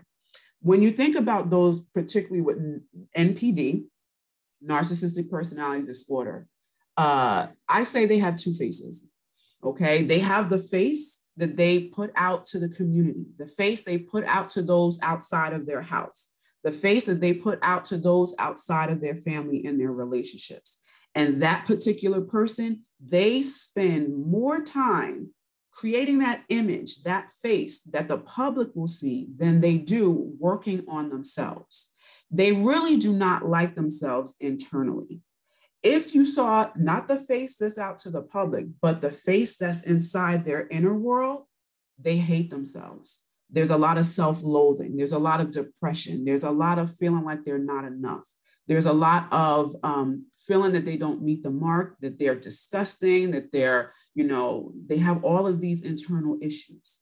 And you would think, like I said in the beginning of my story, I realized things about myself. I took the courage to actually admit some things to myself, and I went and got help. That's not what narcissists like to do. They see all these things, they're aware, but they would rather not deal with those issues because the personality is all fractured. There is some split inside of a lot of them, and they don't want to deal with that. They don't want to deal with their inner darkness. So they figure, let me create a whole nother image, a whole nother me, and make sure that people in society look at that person, at that image, and make sure that image is so grandiose, it's so big that the real them is never seen. And so this is why when people start to critique that outward image and start to critique what they're really seeing, some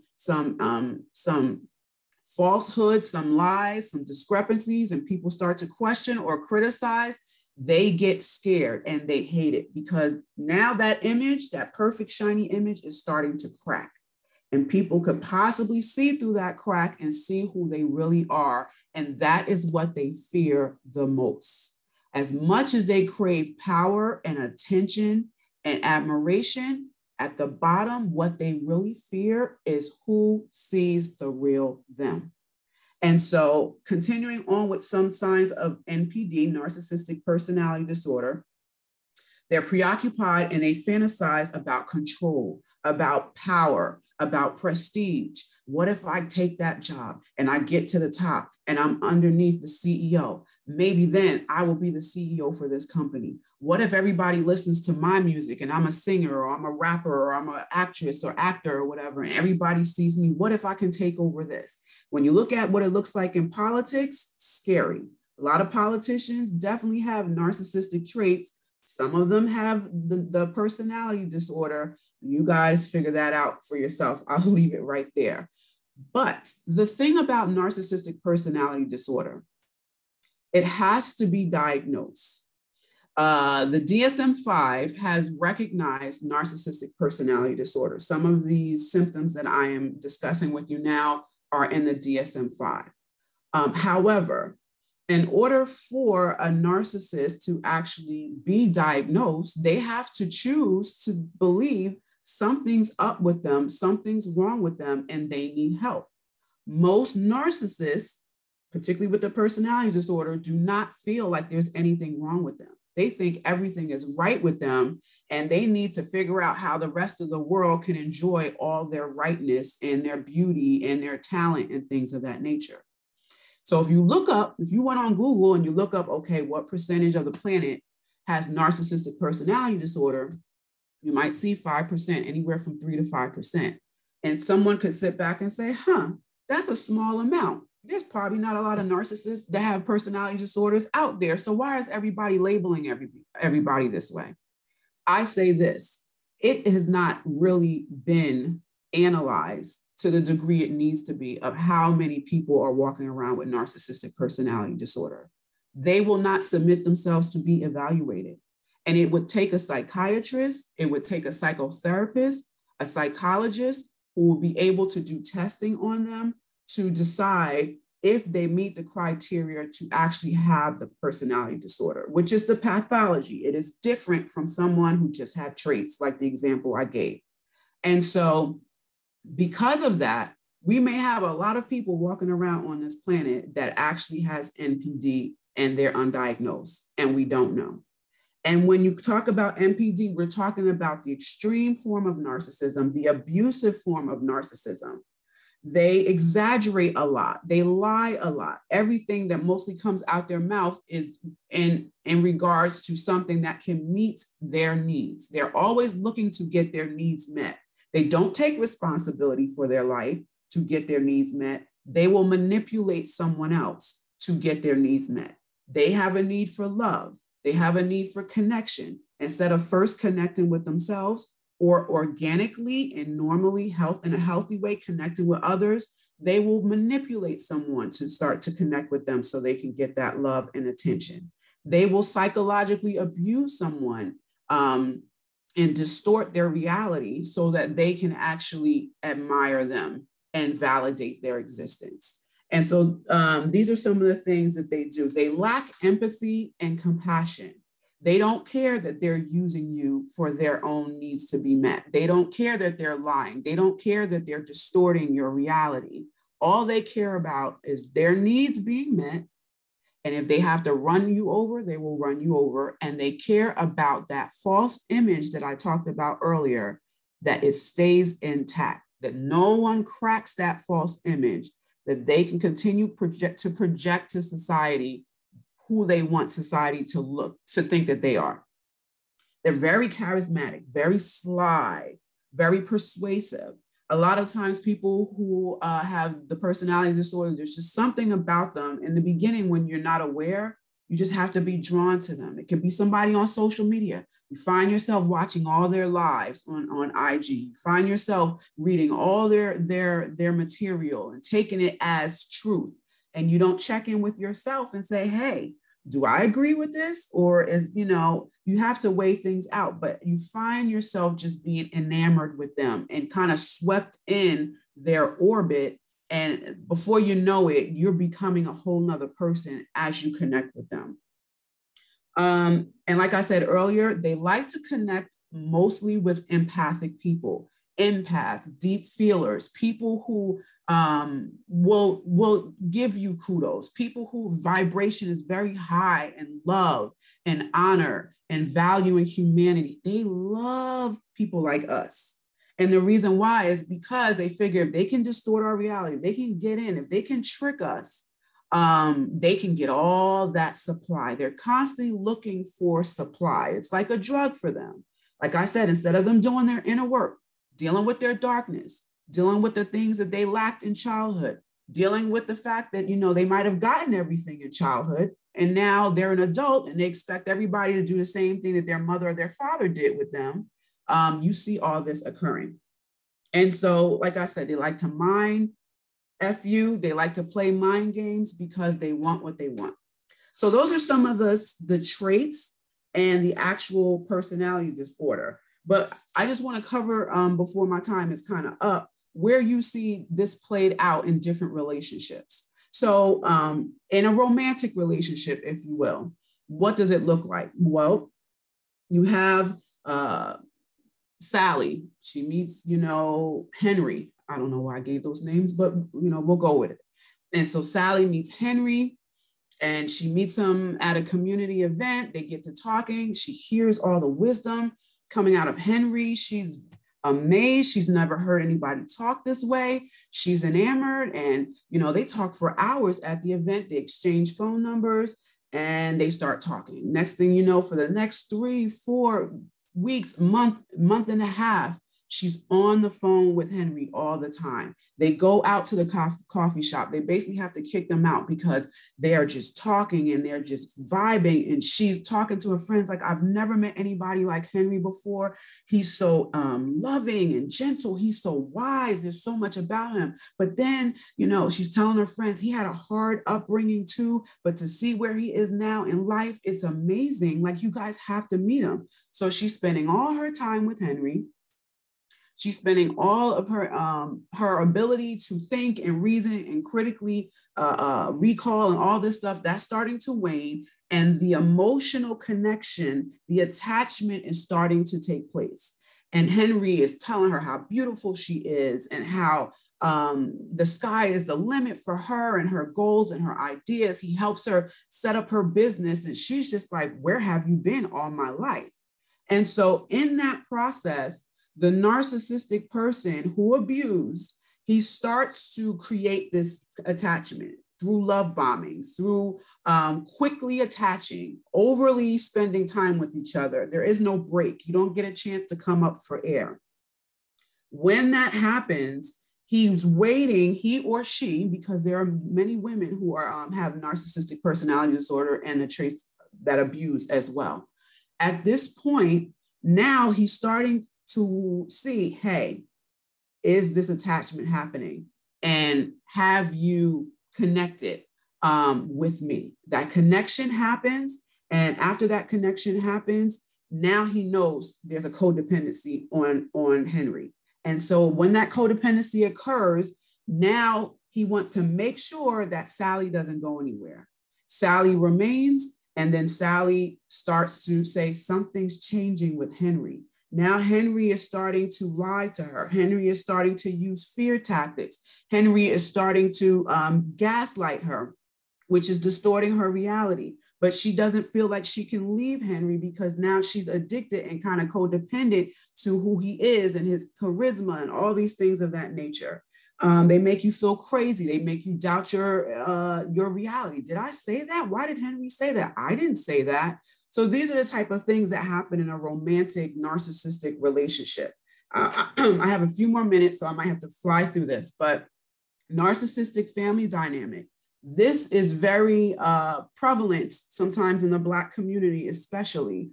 Narcissistic family dynamic, it is dysfunctional, it is not normal. In a normal family system, there's a lot of love, there's a lot of empathy. It's not perfect, but the parent is trying to meet the needs of the child and the children. In a narcissistic family system, this is not the case. The needs of the narcissistic parent are the most important needs in the household. Therefore, the children oftentimes are neglected emotionally, sometimes physically, sometimes their basic needs are neglected in a narcissistic family system. If you have a narcissistic mother, for instance, she will use jealousy, she will use control and manipulation, she will use guilt to get you to do what she wants you to do. That was part of my story. And in that happening, I was an empathic child. I used to feel things. I used to see things were not right. I used to see that there was something wrong. And when I would voice it, it was shut down. So I learned very early to shut down my intuition and to not trust myself, not trust my voice. This is often what happens to children in a narcissistic family. There are different roles that are given out, but no one knows these are given out. You have the golden child. That's the perfect child in the narcissistic family system, according to the parent. This is the one that's made in the narcissistic's image, the narcissistic's parent image. They take that child and they just parade them around. Look at my son, so-and-so. He's the greatest. Meanwhile, the daughters at home are often ridiculed. They're judged. They're not, they don't get the same attention that the narcissistic, that the golden child brother gets. You have the parent, if it's a narcissistic mother, the narcissistic father may be quiet, may be underneath the control of the narcissistic mother. He doesn't say anything. He doesn't defend the children. He has to basically survive with the mother. So he does not get involved when the mother is abusing the children. They're neglectful. They basically distort the reality of the children. And a lot of times this happens and children grow up to be adults and they don't have connection with themselves. They don't have their intuition intact. And a lot of times they find themselves attracted to other narcissistic people. And so this is examples of a narcissistic family. I know my time is coming short, but again, this is all about understanding more about narcissism, understanding that it's not just a buzzword. It's not just something that we should throw on everyone without really understanding what we're dealing with. I really wish that in our family system, particularly all types of races, but particularly in our Black families, that we would learn to pay attention to our children, to love our children, to validate their experiences, to validate their voices, to allow them to grow in their intuition, to allow them to grow in their perception. Because as we do that, we start to create children that will grow up to be adults who are connected with themselves and not ones who would attach to narcissists and different cult environments in the future. I'm so sorry, my time is up, but I will be speaking on Saturday, I believe, about spiritual abuse and religious trauma, and I'll kind of tie in some of the things I talked about today. But thank you for listening. Tricia, I'll pass the mic to you. Thank you so much, Nikki. You are awesome. You need the whole 3 hours, really and truly. You really do. There's so much into this narcissistic thing that we've all experienced in some way or another. And this is why I needed to have this sister on this platform, because I do really feel strongly about our community and how this narcissistic personality disorder and traits has been affecting us for many years, as Nikki has so eloquently shared with us. So thank you once again, Nikki. If you want to get in touch with Nikki, if you have any questions, in fact, please drop them in there and we'll get those questions over to Nikki. We are kind of behind on time, unfortunately. So we have a wonderful brother who is going to do some Qigong with us. He goes by the name of Sahu. Before I introduce him fully, I want to introduce this young man, this young prince that you probably can all see on your screen right now.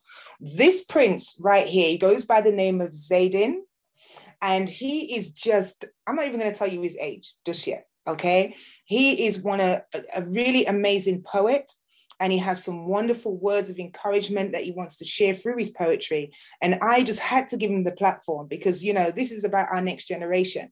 The whole reason that we need to really embark on a holistic healing is that when we heal ourselves, we heal our children. And when we heal our children, we heal our community and so on forth with our nation.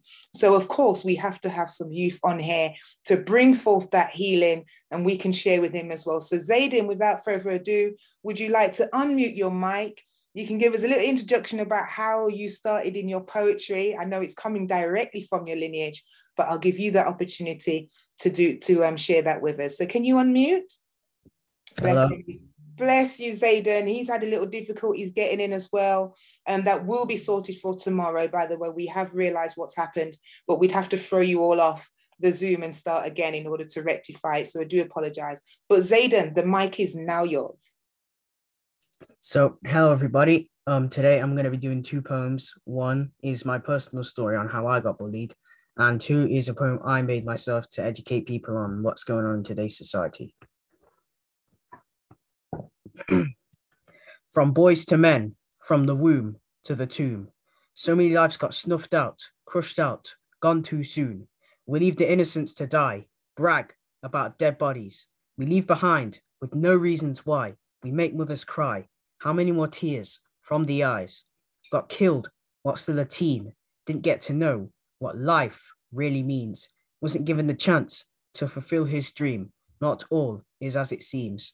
Cloak and dagger, smoke screens. I'd rather be buried in my grave than live a life where money I crave, illicit things I trade, or to vanity I become a slave. Attacked by vultures, didn't stand a chance. What's wrong with our culture? Black youths dying by the seconds, by the hour. We cry, Black Lives Matter. How? When we are our own worst attackers. We march with banners and put a fist, demanding equality, screaming justice. The damage is done, and we did it. We blame the government and cuss the system. We blame the fascist and blame racism. Just stop for a second and look deep within. I'm starting with the man in the mirror. Now, not tomorrow, not today, not another minute, not another hour. From boys to men, from the womb to the tomb. So many lives got taken, gone too soon. We were given the knife to take a life, the gun to shoot our brother down, got miseducated and slowly being eradicated. We are indeed sitting ducks and jail-baited from the womb to the tomb. Rest in peace, gone too soon. Now, this next poem I'm going to do is my personal story on how I got bullied. I was targeted by a bully, which is something I didn't understand fully. At first, I thought he was my friend, my pens and pencils, to him I lend. Suddenly he changed, started acting strange, calling me names. At dinner time, he shoved me out the line. During assembly, he always teased me. At nights I lost sleep, didn't eat. At times I weep, but I kept it discreet. I was afraid to tell my dad, in case he went mad. So I told my brother, hoping he would tell my mother. As I hoped, so he did. My mum was angry, furious, and livid. My mum rang the teacher, who did reassure her that all will be fine. There'll be no more crossing the line. And soon after, I regained my friend. What was broken, we mend. Time together we spend. The end. And that's the end of my performance, everybody. So you can unmute yourself now. Big up, little youths. Big up, man. Congratulations on that. You are an amazing youth. Continue to grow and continue to be so powerful, man. Yep. I am very happy with the future when I hear from you. Blessings, man. Thank you.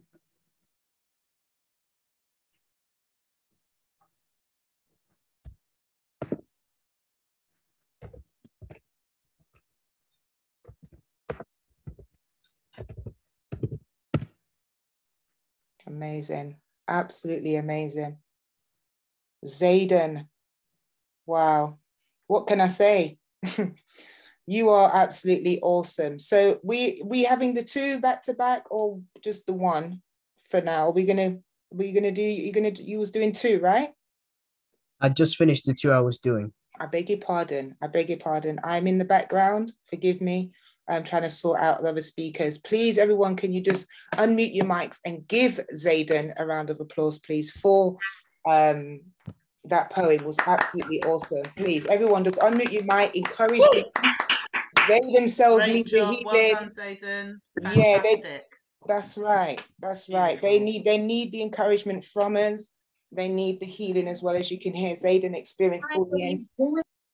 And out of that, he has decided to use that experience to help others. So it's already filtering through us as adults through to our children. So that is absolutely amazing. Without further ado now, though, thank you, Zayden. For some reason, the screen's gone a bit crazy again. But without further ado, I'm now just going to introduce our next speaker, awesome speaker by the name of Sahu T. Sahu, are you there with us? I'm sure he's somewhere. Sahu. I'm here. Are you there? Wonderful. So this is the time, people, where we need to get our mats out and stuff like that, or find ourselves a comfortable space. Sahu, can you introduce yourself? I've got some technicals going on here. Introduce yourself for me, please, brother, and I'll be right back. Thank you. Okay, I'll do that. I was hoping, I don't even know what's going on with my camera. There you go.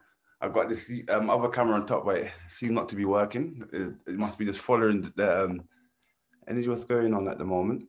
So my name is Sahu Taushen. I'm the chief instructor of the Taki School, and I teach, practice Tai Chi Qigong. I'm a therapist as well. So, and I've been doing therapy work for the last 20 years, which is correcting the body and doing this type of work. Before I even go into all of that stuff, again, Jaden, that was really amazing what I just heard there. You know, I was listening, doing something else, because I got some other stuff I got to do as well. And I was thinking it was a big man. I was thinking it was, I don't know, someone in their 18, a mature person talking about a past experience, talking about an experience when they were younger. And when I saw how young you were, I was very surprised of your level of maturity. And that is an honor to be in the presence of such a thing. Someone with such strength to express their feelings and what they're going through. And this is what we're really going to go into. You opened the way, young man. And the stuff we're going to go into at the moment, it's going to be quite deep. I know, Tricia, you've been expressing that we're going to do some Qigong right now and get the mats out. Yeah. That's really going on tomorrow, as I'll be here tomorrow as well. So definitely bring that stuff out, because we'll be going through healing the internal organs and connecting that to the inner child aspect. We'll be pulling out all that stagnant energy, the stuff that we've been talking about, out of these organs, discussing ways in which we do this. And it is said, if we are able to harmonize these organs, and they all represent emotions and feelings and sensations, we can harmonize them. And then we can appreciate our true nature. Then we've entered the way. And this is what we'll be talking about tomorrow. But today I've got something very different for you. We'll be doing an exercise at the end of it. But you see, because we're talking about love, infinity or ascension, development, we're talking about our internal emotions. Because we're dealing with this element here. We've got to do a little background stuff. And the speaker before, she done a really great job as well, because she's touching upon all the stuff that really I'm going to be touching upon, but it will be very general again, just to give an overview. So Tricia, when you're ready there, you can, let's I have the ability to share. Can I share my screen straight away? Yeah. You see?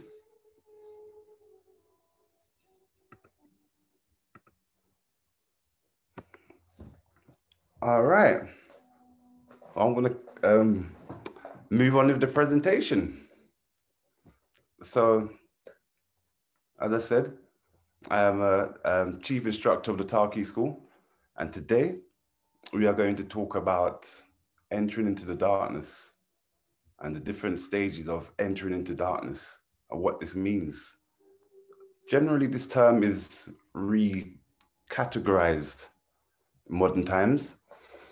Call it shadow work. You generally call it, yes, dealing with your inner child. So this is a form of regression work. Some kind of looking into, which this is usually psychology, psychoanalysis, or going into your psycho-astrology, where we're looking at the stars and trying to get a deeper understanding of our soul or our consciousness. These are the levels that we're going to be discussing right now, because we're going to go into darkness and understand these different layers that we are experiencing, but we're unable to differentiate a lot of the time. A lot of time it's just put into one basket and experienced as negative situations. All of this darkness is negative. But we want to understand that darkness is a bit deeper than this. There are layers in darkness which are positive, and there are layers in darkness which are negative. And once you enter into this stage of appreciating this, then you enter into non-duality. All right. So on my personal journey, it was about, let's say, about 10, 12 years ago. It was a Kwanzaa event. It was around Kwanzaa time. It was with my family. My daughter must have been about 3 or 4. She's about 20, 21 now. So probably a bit longer than this, yes. And in Kwanzaa, there is a day where you, as a family, you write down the tasks, the things you want to do, what you want to achieve over that year, your ambitions and your desires. So on that particular year, I must have wrote down, I want to understand ascension. What does this mean, to ascend? This ancestral journey that we're talking about, reincarnation, this whole thing. So that is what I wrote down. So during that year, many things were revealed to me. The next year, I think during that year, what was revealed to me is that I need to understand something a little bit deeper. So I remember when we were doing the same ritual again, I wrote down, I wanted to understand the dark side. It wasn't even darkness like this. I just wanted to understand the dark side. What does this mean?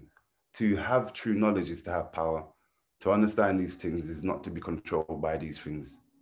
To truly step into darkness and become fearless in the light is the true expression of us in this reality here, where we don't enter in and we get deluded by the light. So that journey began that time there for myself. Well, I can say my entry into darkness probably started a little bit earlier, but that technique, which I am going to give at the end, is I'll give that story at the end. because there's one technique when I was between 16 and 17, which I practiced, which I think activated so much for myself. So there are 3 stages of darkness that we're going to talk about: the outside world, the inner world, and the primordial world.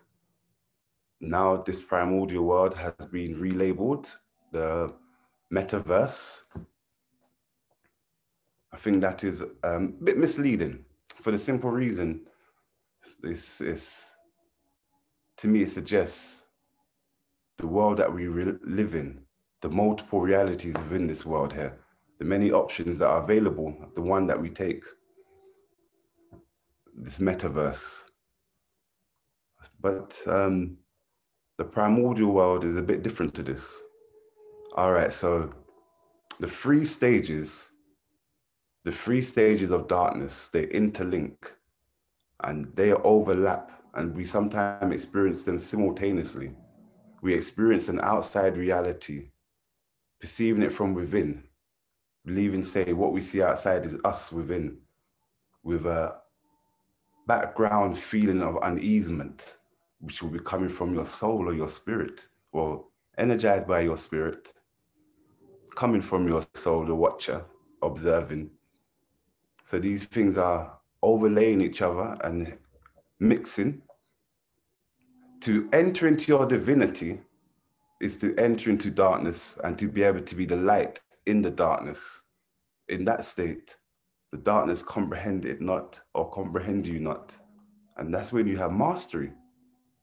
So darkness isn't a thing that truly have to be afraid of. But there is a level of darkness to be afraid of. And we're going to touch that one first. So the first level, the outer darkness, the outer world. What do I mean by this? We have supporting evidence from the ancient world that refers to this reality as Maya, as an illusion. That's from Hindu texts. We have the same discussion taking place in the South Americas. We have the same talk going on in China, Scandinavia. This idea that the world is not as it seems, and that there are forces at work here.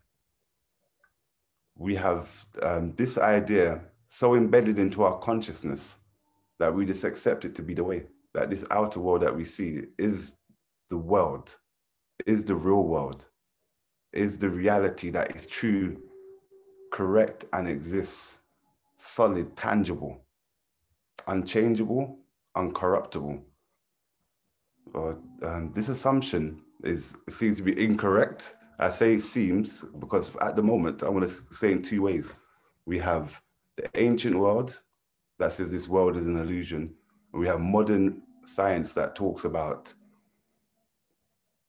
this holographic universe and how the world is a hologram and how the mind itself is able to project, able to manipulate light code and create something tangible and solid. This is just modern description of an ancient science. So if this be the case, then the world that we see full of light isn't the world that we think it is. And this is the delusion or the misdirection. This is the outer darkness. This is the darkness that we see as the light. We see to be something which is true and correct, I say again, as in to say that the reflection of the world you see, as I look at this laptop and as solid as it is, as I look at my physical form and my reflection on here with my orange top, as physical as we see this is, these are light. And we know, say we're watching this thing on the back of our brain as the light hits, as the light ray hits our eyes and our brain interprets the information. So this is what's going on. And we're aware of this, that it is light, and depending upon the person who's receiving this light, it determines what they see. Having somebody next to you looking at the same event, you see 2 different things, and we're aware of this. So this is the trick. This trick is, let's say, the third level of darkness, although I say it first, because it's not the reality that we're from. I say the third level. It's something that we're born into, something that we experience, something we're experiencing. This illusion of light. Think about it for a moment. We have the electromagnetic spectrum, and along this, we have from 0 nanometers, because you know it's dealing with nanometers, from 0 nanometers all the way to 4,000 miles. That is the length of wavelength available in the electromagnetic spectrum. We have physical light. I know so much of us are aware of this.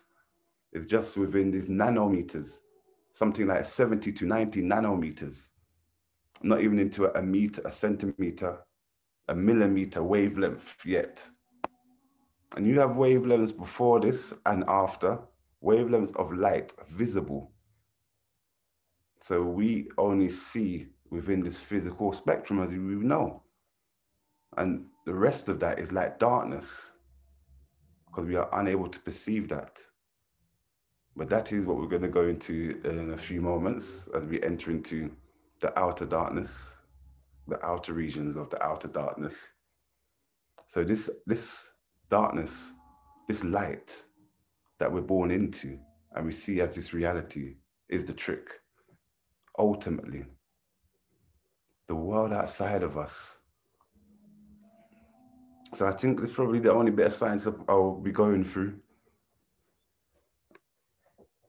Now, all light, all the information that's coming in, as the observer, as the person centered in your reality, as the world is centered around each individual here listening and observing, everyone out there,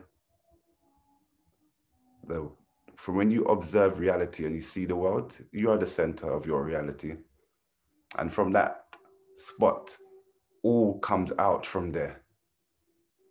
All of it. If it all comes out from the spot of the observer, then our perceptions, our thoughts that take place inside is what's going to affect the space around us. We're going to create future rays of light. We're going to create a future dependent upon our thoughts, our feelings, our fears. And we're going to solidify the stuff that's happened in the past. So as the observer of reality, you have to be mindful of what we think, what's going on in our conscious mind.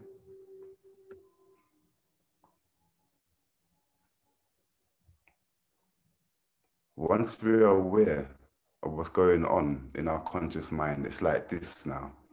This is the beauty, because the old ones would say that. I was reading a text on the Tartarians. I'm unsure if the Tartarians are an empire, said ruled by Genghis Khan at some point. I was reading a text of how they perceived other cultures, other groups when they was going around. And they did make reference to this eye, saying how if that other cultures and other nations and other people, they see with one eye. And that one eye they see, they refer to as being our material world, the gold, the riches, the physical structures, the things that you make, the family, love, all these things there. Hate, warfare, that's the one eye. And they were saying how they only see one eye, but we as the Tartarians, we see with two eyes. Both eyes are open and have become single. And when that takes place, you see with your inner eye, the other eye that is open is your spiritual eye. This is what you make into one. So as you enter into the darkness, this is what takes place. Your eyes start to merge. And as these two hemispheres start to merge together, then there is stuff that you see which is uncomfortable, unsavory. We feel afraid, want to turn away. These things are experiences that we have. All these experiences that are negative towards us, that have held us back, that we see. Utilizing both sciences here, modern science has found with the eyes that DMT is perceived. So I was going to go into only a bit of science. DMT is perceived to have been created in the pineal gland, and the DMT itself is something which allows us to see a split in reality, see through the veil. So it's been called a spirit molecule, this DMT. So they thought that it was only produced in the pineal gland, and when you experience certain elevated states, like what was being shown earlier on with the ceremonial dancing, with the chanting and the drumming, when we enter into certain states, the DMT is released, which helps us to have a euphoric, well, that's an anandamide, but a mixture of the two. Gives us an experience of bliss, a spiritual connection. And this is the pineal gland. However, they also found that most recently, or in the last few years, that this DMT is also found in the eyes. Also in the eyes. It is produced in the eyes, DMT. Therefore, this was the major find, that when people who have trauma, who have an event that happens to them, and it has a traumatic effect on their consciousness, when they see this event play out in their mind's eye, and they're visualizing it, they see it because it will be coming up every so often. Someone may say something and it will come up in their consciousness, in their eyes. They're actually reliving the event, and not just reliving it as in watching it, literally physically reliving it as if the moment is right now. That is the power of the eyes. That power. And we're going to be discussing that tomorrow as well, about the eyes, because it also connects to one of the organs. So now we have to jump into the inner world. So I hope everyone's up with me.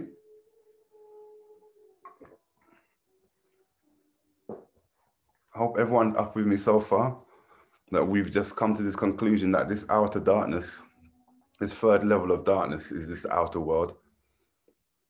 So to corroborate this, the inner world stories do help in mythology. So the inner world, just like we were saying, shadow work or doing with your inner self. So the events that have taken place, where we're trying to now no longer run from them, no longer see them as a setback, feeling like a failure, feeling like you've done something stupid, like not confronting the situation. Yeah, this is just the inner work stuff. Whether it is just a month ago, the event took place, or whether it is in the womb. Because we can have traumatic events that take place in the womb from the family members around. And those people, their attitudes, their tones, their voices, the music that is played, the stuff that you hear on the television, these kind of things will affect the actual womb itself and the development of the child. That child now, being bathed in this, as they grow up, these are the demons, these are the beings, these are the light forms, these are the sacred geometry. This is the light patterns that they'll be seeing and observing. And this is the work that we're dealing with here. Because the inner world journey, you have to make sure that you're ready for the unexpected. You're ready to open up this kind of worms. And once you enter in, you're able to enter into your breath. That is the most important thing. Of all this darkness that we're talking about here, and we're entering into this second phase of darkness, this inner world, this is when the breath work really comes in. When we start experiencing these visions that we see, whether they're in waking state, and I'm just reflecting upon it, an abusive situation, somebody harmed me somehow, or somebody knocked me in my shoulder, I was walking down the road carrying my shopping. These forms manifest as different shapes. But there is another level to this. Now, once you start doing your work, there are demons in the inner world that are like guardians. So as you are doing your dream work, let's say, you will see a dark force, or you'll see a creature, you see something that make you feel uncomfortable. Maybe a friend that has a ominous look about them, or a family member that is really angry and they're chasing you, or you may see a demon form. These are the works that we have to do. Whatever it is, whatever the scenario is, the situation, it is deeper than embracing it. It's deeper than absorbing that fear or that worry. It's beyond just becoming aware of this. There is how would we say, acceptance. It's probably a nicer way to say this, an acceptance of this demon. And when you can accept fully, then you can tame this demon within, which is the hardest thing. Which now takes me into the third layer of our journey into darkness, before we utilize some form of methodology to help to utilize it. Because it's all giving us an opportunity to develop ourselves. It's giving us an opportunity to find out who you truly are. When you enter into this primordial world, and let's say now, it is like entering into dream and then being in a place that you are unsure where you are, or you're dreaming. Because with dreams, we enter and we see light, but then there are times when we see nothing. But there are times that we enter into a place or into a state of deepness within us that almost feels godlike, or like a spiritual being, a light being. This primordial state in many cultures is described the same. So I'm going to use gnosis to describe this. How in gnosis, it talks about how in this primordial world, and the reason why I would use gnosis as a link. So Tricia, how long have I got there? Did you say 1 minute? Yeah, can you hear me? I can hear you now. Sorry, yeah, can you just, I'm really sorry we're going to have to, cut you short. You are on tomorrow anyway, and we can kind of give you a bit more time tomorrow. Things have run a bit late. So I'll give you 1 more minute, let's kind of wrap it up, and then we can continue tomorrow. Thank you. Okay, we can do that. So as we enter into this darkness, this primordial state, because I'll definitely try and touch a little bit more on that. We discussed this acceptance.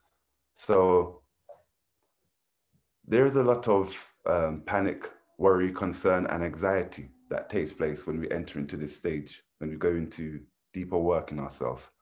Main thing is to be able to connect with your breath and have a breath as your focal point. So that is just to have diaphragmatic breathing and to try to use a 5-second breath. You can utilize a word power, a mantra, if you want to engage into this, understanding this aspect of yourself, which is, I see the darkness, I feel the darkness, I am the darkness, and so it is. So there is the light and the dark, and we spend all our reality on one side. And then we have the dark room meditation, where you'll go into a room and place something underneath it, like a cover on the floor to stop any extra light coming in. Make sure the room is as dark as possible, have your eyes open, and sit in there for about 15 minutes and just breathe. Right. That is that is me there, Tricia.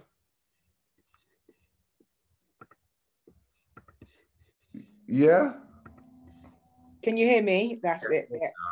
Mic keeps going off. Sahu, thank you so much. You have a lot of depth, and I know you've just got started, and there's so much more that you've got to share with us, and we're looking forward to you being on tomorrow.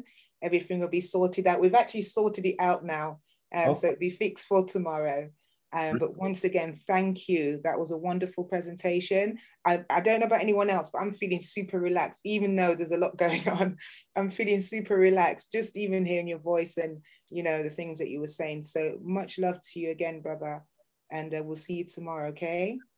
And we'll go into some Qigong tomorrow. Yes, yes. So everyone get your mats and stuff ready for that one. It's a bit lighter. A bit lighter tomorrow, because it's just like there's so many layers to the healing of our inner being that we can't neglect this this darkness within us. That's right. Run from that, sis. But tomorrow. Bless you, brother. Without further ado, I just want to thank everyone again for being here this evening. My name is Tricia Elevator O'Neill. This is the Infinite Love Healing Summit 2022, the first of many. So you are, you know, you are ambassadors to this. You are fire starters to this, what is taking place right now. Without any more go, we've got 2 more speakers to go on today. One by the name of the wonderful Charles Hyatt. He will be coming on next. And then we've got Coach Beyonce. We've got Jamaica and America in the house, people. So we just had London with Sahu, and then now we've got Jamaica. So Charles, once Sahu has cleared this screen, I would like you to unmute your mic if you're there, brother. Yes, and I please, did that. Sorry? I think I just passed it back over to you. Okay, lovely. Thank you. So, Charles, are you there with this brother? I'd like you to unmute your mic and please introduce your wonderful self. This is my brother from another mother, all the way in Jamaica. Come on, the mic is yours. Greetings and salutations, everybody. My name is Charles Hyatt. I am the CEO of Good News Jamaica. Good News Jamaica is my heart, and I'm going to explain that as I go on. Boy, I really love what I've been hearing so far. The whole, I'm sorry, I speak a lot of patois, and I know I'm speaking to a British audience or an American audience, so let me change up a little bit. People, there's nothing out there in life, nothing out there greater in life than you. You need to know that. We are built on that premise because all of us are gods, and that is the truth. There's no going around it. There's no faking it. All of us are gods. Not all of us have stepped into our assignment. We have been taught that we must conform to other people's teaching. We have been taught that go with the flow is the way to go to get to retirement and to earn a retirement living and things of that nature. We've been taught that. We've been taught that we are, on the hierarchy of things, we're not as important as other people. All of that teaching has been done to keep us in place. All of that teaching has been done to keep our creativity, our true self from surfacing. You know why? I can only say it in patois. Them afraid away. If you actually stepped into the true power that you innately have, that you were born with, the universe has to bend to give you what you want. That is true. I'm a living example of it, and I'm still working on it. It's a work in progress every day, all day. I was born in Wimbledon, England. I don't know anything about England, right? I stayed there for a whopping 18 months of my life, the first 18 months of my life, and then came to Jamaica.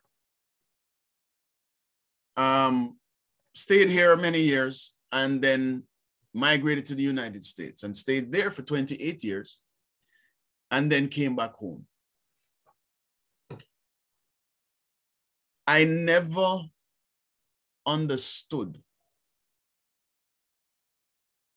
when Malcolm X said a quote that's something like, there's no better teacher than adversity. Because every loss, every loss, every failure is a dynamic lesson of how to be better. I never understood that. But you know why I didn't understand that? Because there was nobody to really explain that. Let me tell you why there was nobody. My parents split when I was 8 years old. My father, popular guy, stayed in Jamaica and did some films and stuff like that in Jamaica and the UK and the US. My mother moved on to be a single mother with 3 children, and my grandmother, a lady who I consider my grandmother, helped raise me. So she was taking care of 4 people. And so she worked all the time, right? When she wasn't working, she was in school. When she was in school, she was working. So we all had to basically raise ourselves and understanding that the foundation that was raised, that we can't act up a fool anywhere we go. We have to represent the house.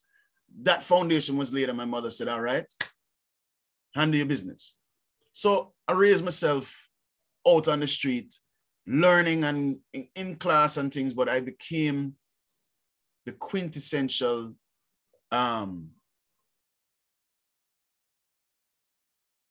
roughneck teenager.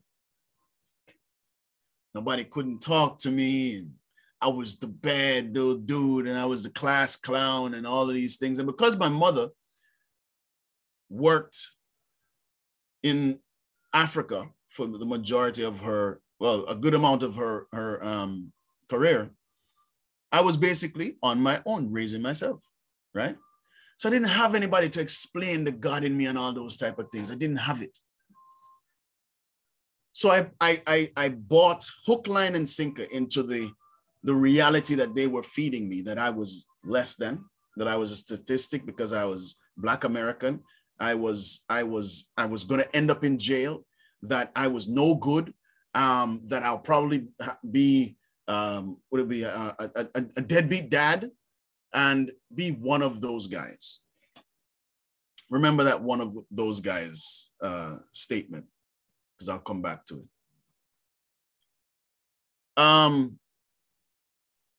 For many years, I lived that reality.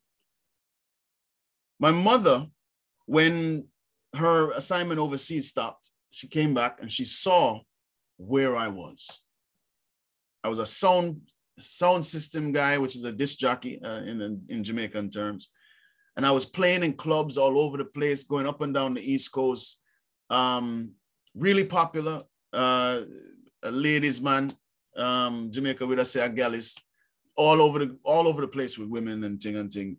And my mother said, that is not the man I've raised. And this was high school, people. And my mother took me and put me in a place called Lincoln University in Pennsylvania. Now, I'm used to city life. London, Kingston, Washington, D.C. City, straight concrete jungle. That's me. That's all I know. Lincoln University was bush. My closest neighbor was Amish. So you can imagine just what I'm talking about. My neighbor never had cars. We never had, only Lincoln University had electricity. And I think Chester County, but the Amish, they were horse and buggy and ting. So anyway, I met a young man, well, an older man at the time. His name is Cyrus Jones. And Cyrus Jones looked at me and said, do you know that we're waiting on you? And I said, what? Waiting on me for? Oh man, you better know who you're talking to, right? And he says, let me tell you something, boy. I'm waiting on you to show up. And he walked away from me. That puzzled me. But for some reason, I was drawn to it. You know why? Because somebody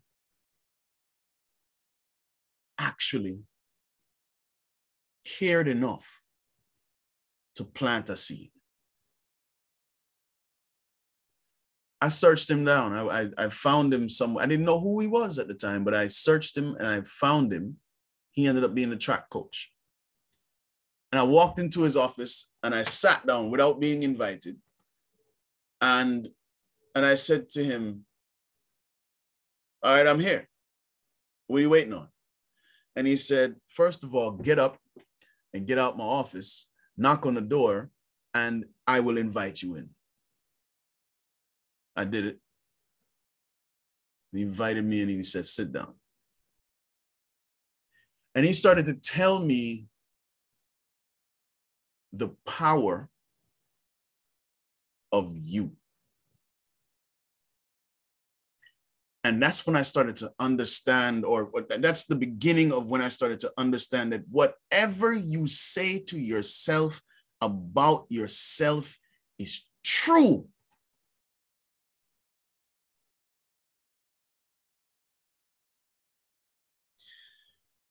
A lot of people might not agree with that.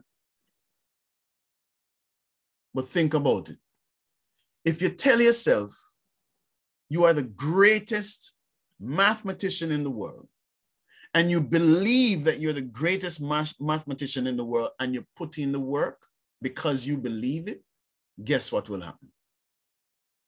You will discover something as important as pi. It will have to happen because the universe has to give it to you.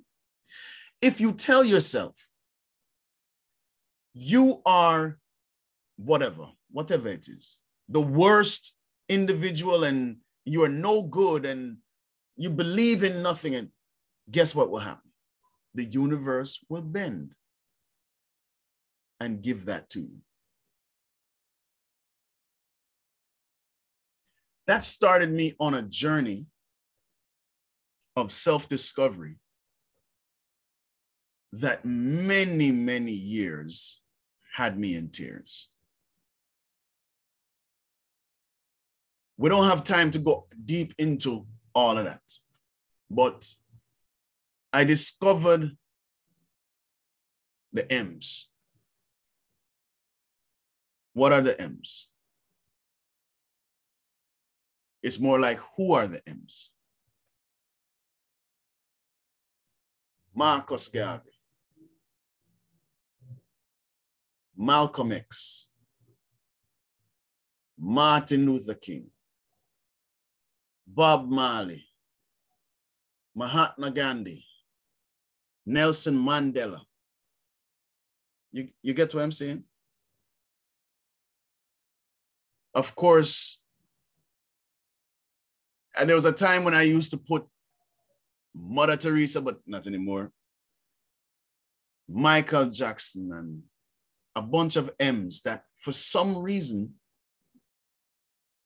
their messages resonated with me. And I started to look at, who am I representing? Because my mother always said, once you step out of this house, it is no longer about you, but it's about me and your sisters. You are representing this household. I used to think she was crazy for saying that, but now I'm saying it to my sons.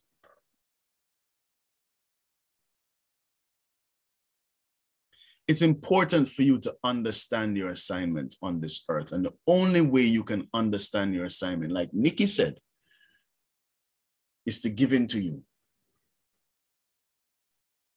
Now, Sahu went into the acceptance of your inner demon.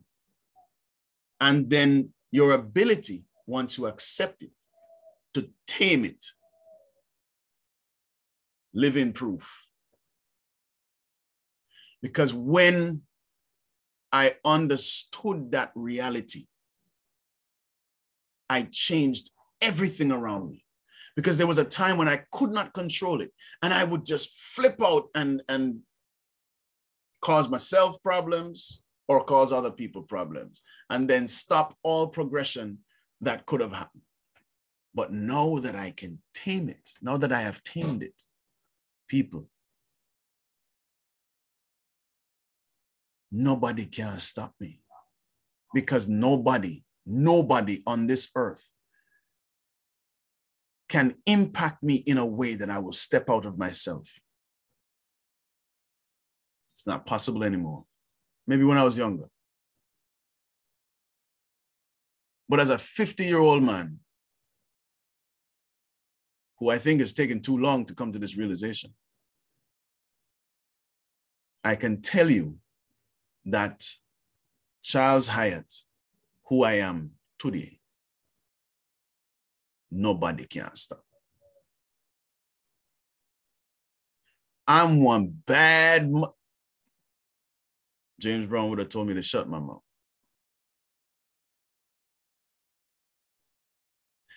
I have a lot to do on this earth, and one thing that I must do. I have two boys. I have two sons, Charles and Daniel. I have a wife, Judith. Love them to death. Love them, love them. Will put down my life on the line for them. But my assignment has nothing to do with them. My assignment is to live and act and represent and play in the realm of truth. If I can do that, if I can truly live that, I will keep myself in check.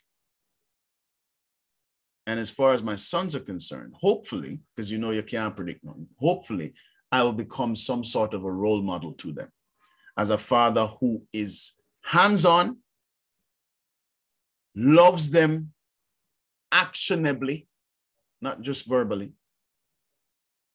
and one who is building the next generation of fathers.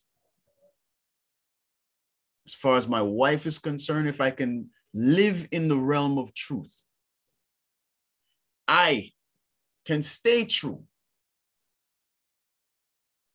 And I don't just mean sexually. I mean emotionally. I mean financially. I mean physically. I mean mentally. I am nowhere near a perfect human being because I don't think it exists. But what I can tell you is that every day that I try my hardest to live in truth, I am happy to wake up in the morning. I used to be a pathological liar. Make up things just to be important. Nikki, you were talking. Whoo! I wasn't narcissistic, but then again, I wouldn't admit that, would I? Anyway, but because I never thought the world revolved around me. I actually thought that I was outside the world and then nobody cared, and that's why I would act out. But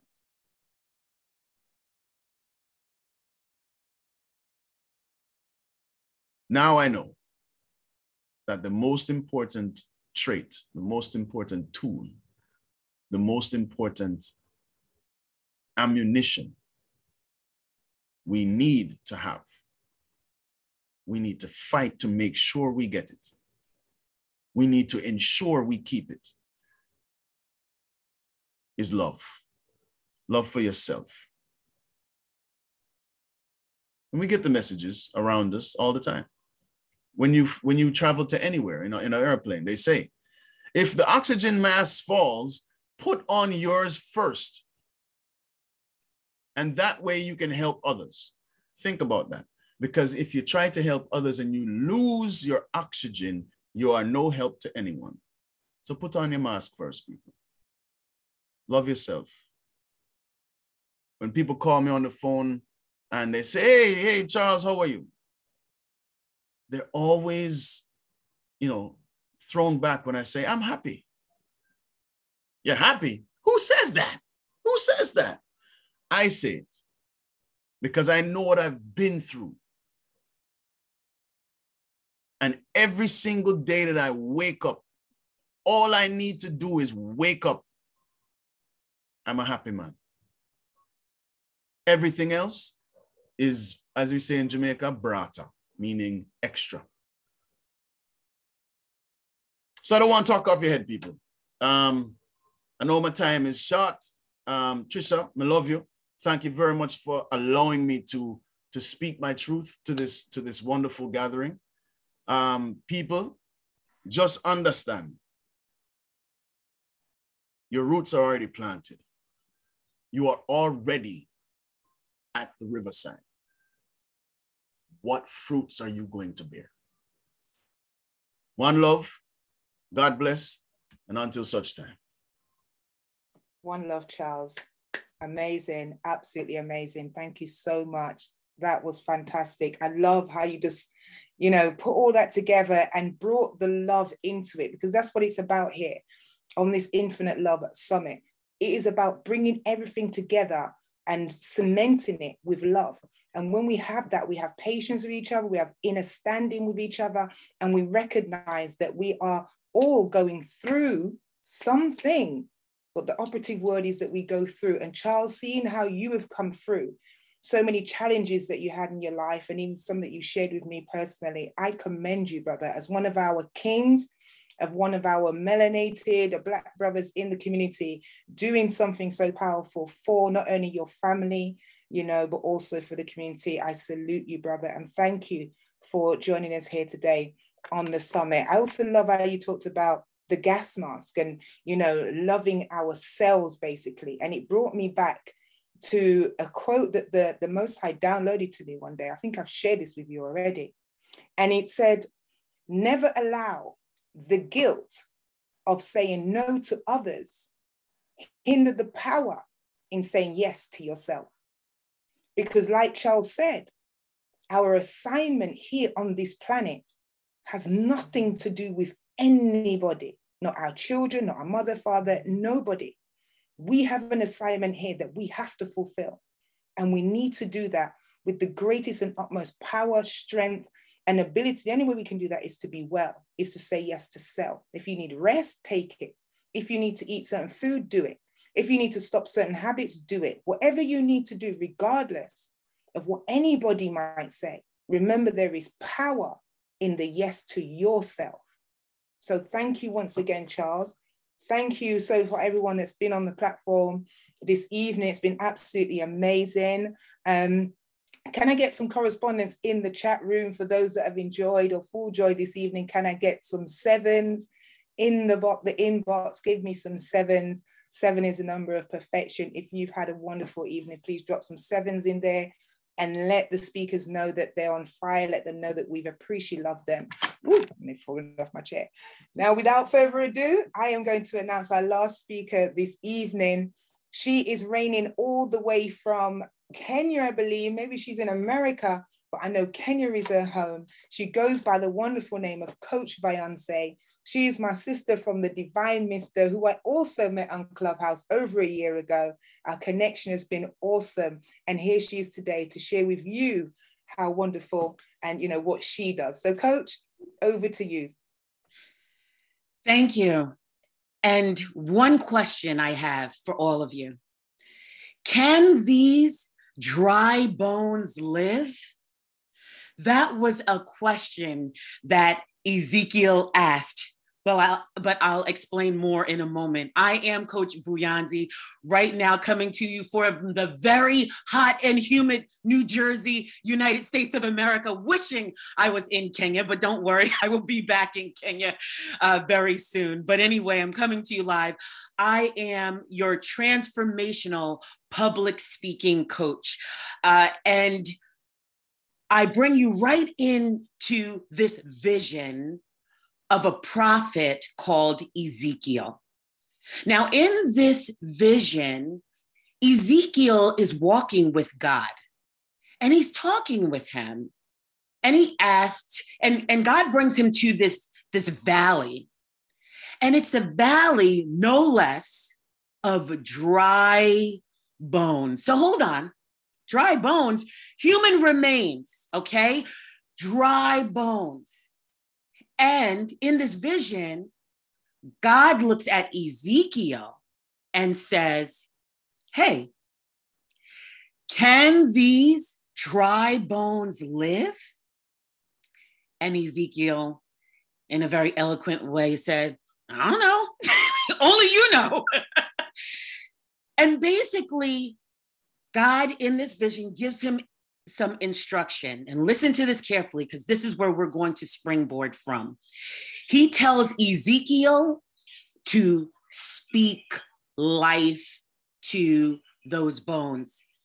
Now, today, as we move forward and we think about the infinite love healing and we focus on the healing, I want you to think about dry bones being symbolic of things in which maybe you've lost hope, areas in which maybe you need to be, areas in which you need to have that healing, whether it was from being in a narcissistic relationship, be it a parent, or even be it a husband or wife, whether it was some childhood trauma that you've experienced, whether it's some hurt or some failure. Imagine that when we speak about dry bones, it feels beyond what we have control over. So when I talk about finding your voice, I speak about it in the context of healing. You see, I'm helping women to find their voice from the inside out so that they can communicate with power and with purpose. And I hope that's what you'll be able to do even when I finish this presentation. So really quickly, we're going to get into this. And I'll say, grab a notebook or something, because I think I'm about to rain some gems up in this place. So what are 3 lessons that we can draw from this vision that Ezekiel has had? Well, the first one is simply to acknowledge it. You know, when we're talking about that despair, that depression, that situation that has caused your valley of dry bones, a lot of times we are not even willing to or accept it, or acknowledge it. So acknowledge right now that I'm in this dry bone situation. However it was created, this is where I am. You know what? A couple of years ago, I had to come to the realization of my own dry bone situation. I realized that from the time my children were very young, I pronounced this thing over myself where I said, oh man, well, I'm a single young parent, so I'll always be struggling. Yes, I said that. So that proclamation over my own life created a situation where there were many dry bones, things that felt beyond what I could do, things that felt desperate, where there was despair, darkness, depression. Are you with me? If you're with me, when you get with me, just type in the chat, I'm with you. I need to know that someone out there is actually listening. So in your own life, I want you to think about this. What would you consider? Thank you so much. What would you consider to be the dry bones in your life? Now, this is personal. Go ahead and write that down in your notebook, in your journal, wherever you're taking notes today. So, number 1, acknowledge those dry bones. Number 2 is to shift your perspective. I need you to listen and stay focused with me right here. Shift your perspective. So let's set some context. 95% of what we're doing in our behavior is coming from our subconscious mind. 95% roughly. So that means we're on autopilot. We know those times that maybe you're driving on a routine trip to the store, and for a moment, your mind blanks out and it goes somewhere else. And then you come back and you're like, oh my man, but nothing happened to you, right? You kept driving on that route. There were no accidents. You were safe. Why? Because 95% of what you're doing is working on autopilot. So what does this have to do with shifting the perspective? Let's think about this. We're talking about the valley of dry bones, right? We're talking about that many of us have been operating from our valleys for so long that our pain and our actions for how we relate to ourselves and the rest of the world are on autopilot. Your pain is on autopilot.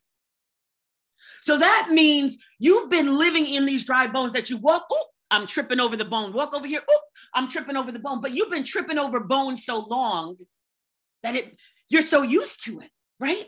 You don't even consciously think about it.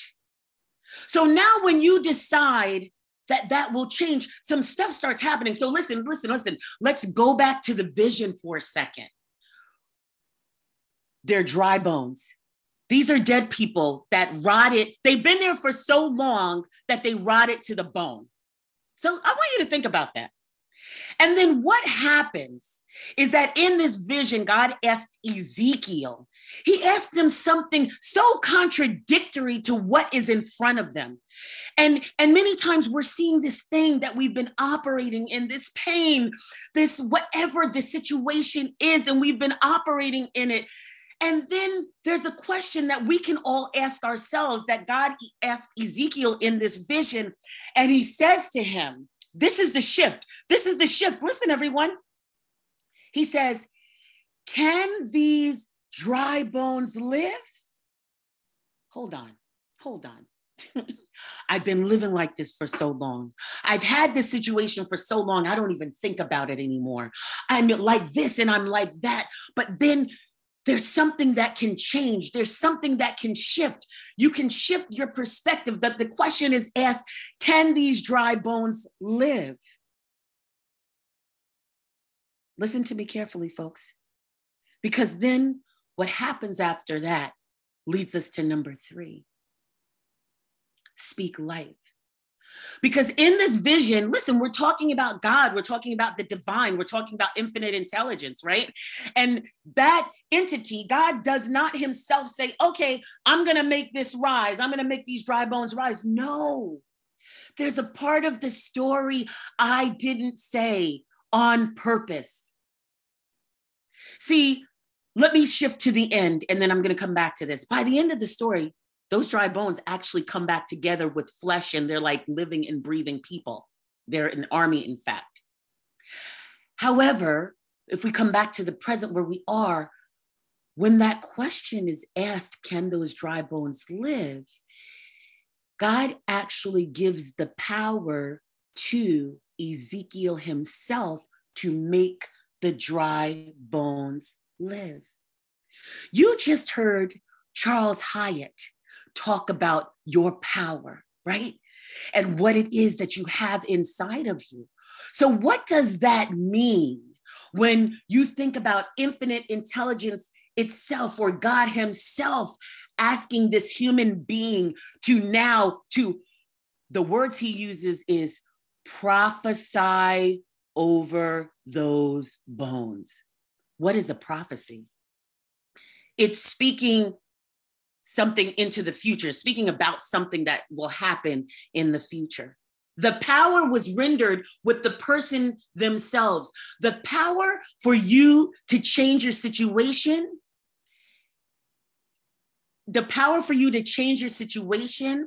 is within you. You speak life. Number 3 is speak life. Someone type in the chat, speak life.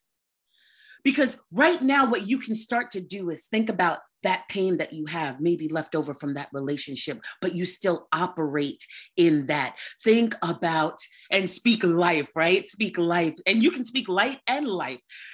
The pain that you have that you still operate in. You can start to look at the situation, the despair. Maybe there's that depression that you've had come back and back and back and forth with you for so long.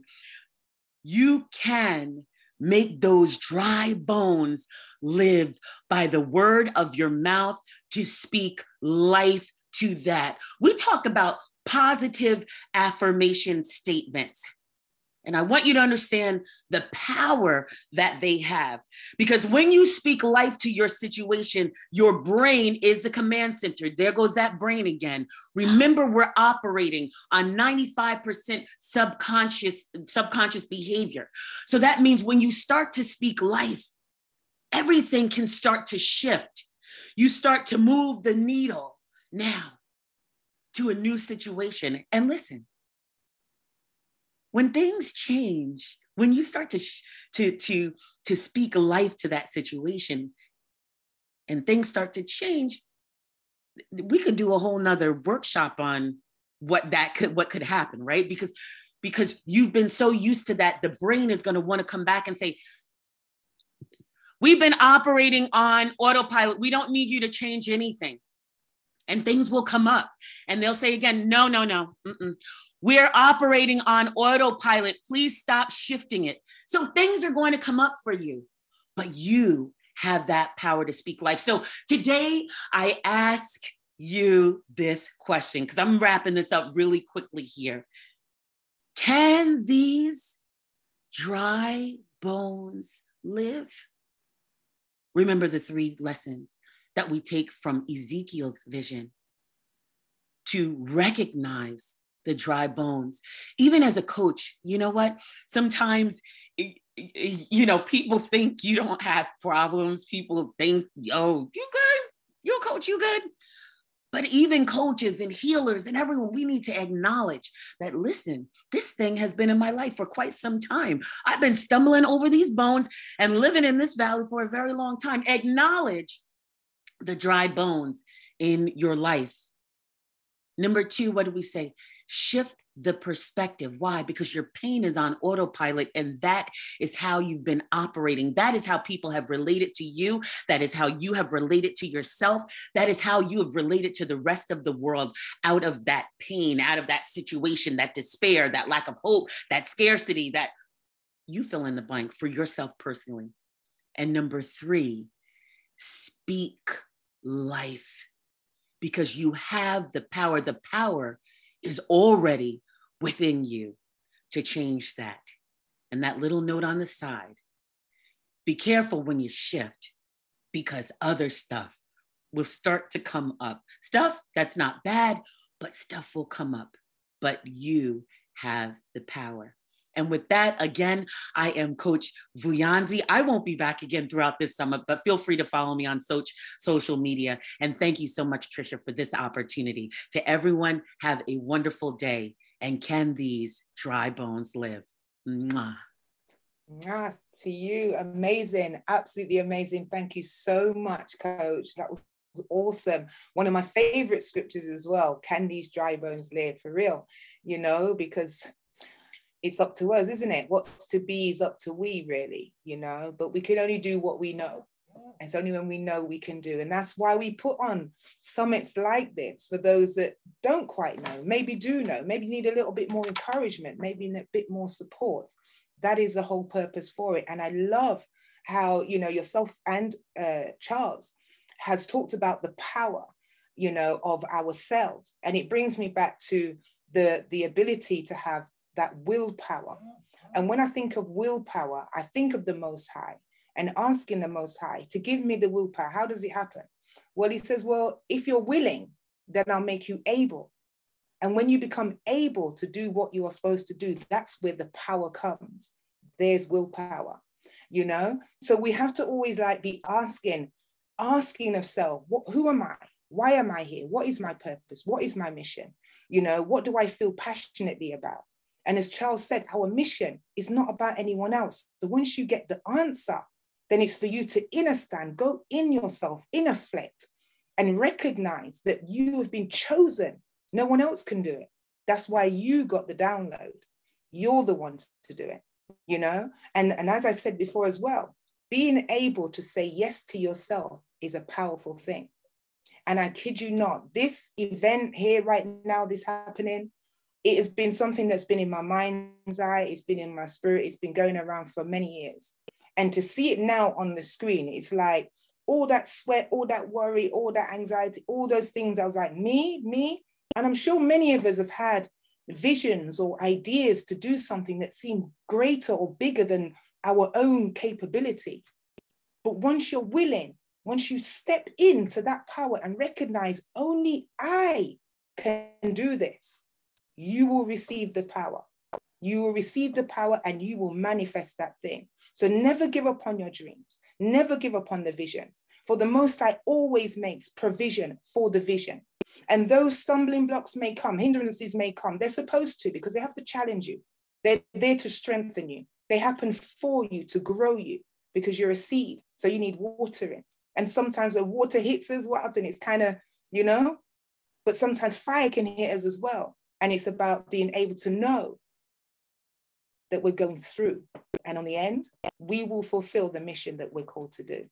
So once again, I just want to thank you all for being here on this summit. The first night, we've had some serious technical issues, but it has still happened. It's still manifested, you know? So there in itself is to say to you, persevere with yourself, because you don't have to be great to start, but you have to start to be great. And perseverance indeed will bring success. Now, before we leave, I want to do a closing ceremony, but I also as well just want to read something from an amazing book that I've been blessed with this year. It has blown my mind, some of the topics, and it's called Bring Out the Magic in Your Mind. And it talks about bringing the magic out in various areas in your life, in your love, in your meditation, bringing out the magic in flowers, bringing out the magic in colors. But there was something in the bit about bringing the magic out in love that hit me. And it was about the Buddhists.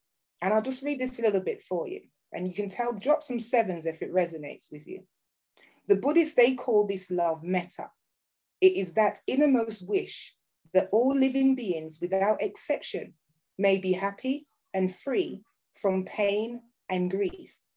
We should overflow with love, embracing the low and the high, the ugly and the beautiful, the sinful and the virtuous alike.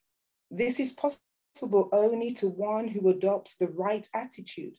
And unless you perfect yourself and attain this right attitude, all attempts at magic are fruitless, because all this sort of thing comes under the heading of purification. To work magic and keep on working magic, you must have a loving heart. The more you can develop this disposition in yourself, the more you will realize your ambitions, and you will have wonderful power.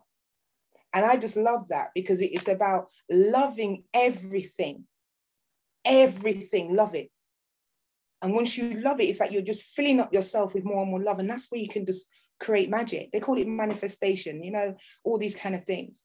But it is really about inhabiting that love for yourself. I'm feeling a bit emotional for some reason. I don't know why. But, you know, like I said, I've recently lost my mother. And I don't say lost her like I can't find her. My mom is always here with me in my memory, in how I am and me doing what I do, you know.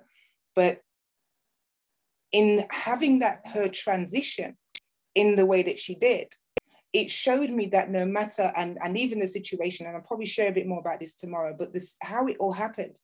And even sitting here in front of you right now, I never thought it was going to happen, because I saw death and I received death. So I had death this side and death coming to me.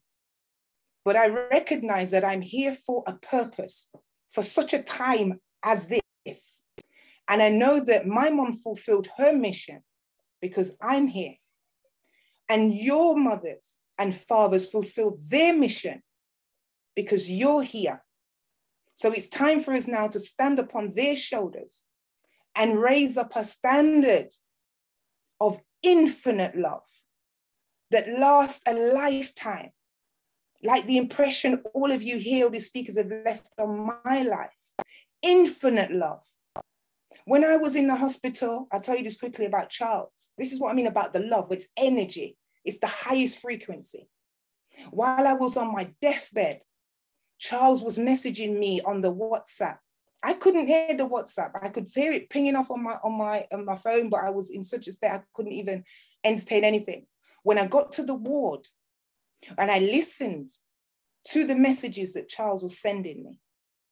The encouragement, the prophecies, he was reminding me of who I am and why I'm here and what I've got to do. And even though I didn't hear it in my physical ear, my spirit heard it because I'd already accepted the call.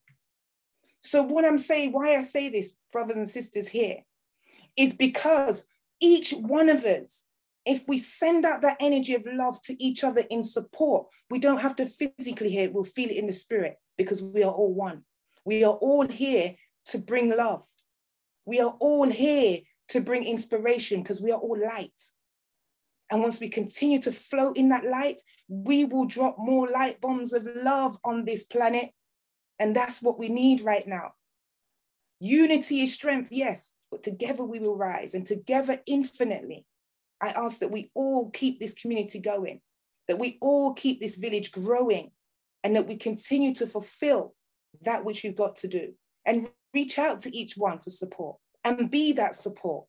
Don't be the narcissist that just, takes and, oh yeah, thank you. And, oh, I'll use this link. And, oh yeah, she's got a good link here, or he's got a good link here. I'll just take that from there and then I'll go when I'm high. No. That's a form of, from what Nikki was saying, that's a narcissistic trait. So we need to remember that we give without remembering. Yeah. But we take without forgetting. I'm going to leave you with that right now because I can talk all night. But this platform is about sharing with who I call my family, because I associate myself with people who resonate on the same frequency as me, nothing else. Anybody that comes into my space that's not on that frequency has to go because I have a mission to fulfill. So I thank you all for loving on me. I thank you all. I love you. And I thank you all for this time. I thank you for your patience once again. We will close out with the libation and some music. If you want to hang around, you can do. But we will be back here tomorrow, 6 p.m. sharp. And everything will be tickety-boo. Everyone will be able to get in properly. And we've got an amazing lineup again tomorrow. We've got the wonderful, wonderful Paula Herlock will be joining us on Saturday. Tomorrow, is that? Yep, tomorrow. Let me get my days right. But please check out the website. The itineraries on there. Please feel free to share the links with your friends and family. Get them in for tomorrow and also for Saturday. Much love to you all. Drop some sevens if you've had a wonderful time. Any questions that you may have, drop it in the inbox and we will respond to you as well. I'm just going to get the libation going for you now. Much love.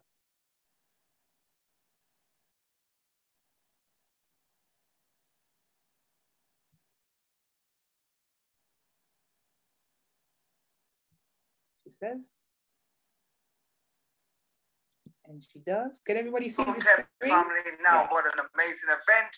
Now to close the event, we call on Elegba again, the one that opens the way to close the way. And we send them with love and thank them for helping us through the day. All I want you to do is to join me with one word, Ashe. And of course, our people, we always do it with him. So here we go.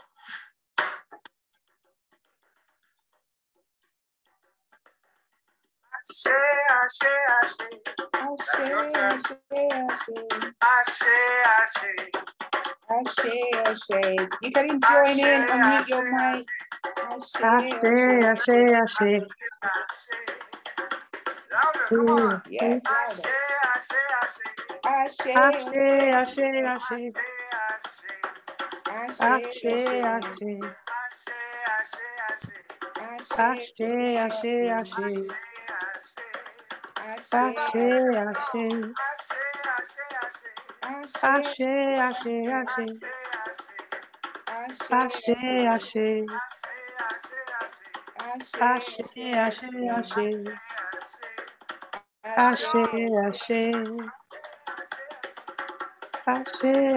Ashe. Ashe, Ashe.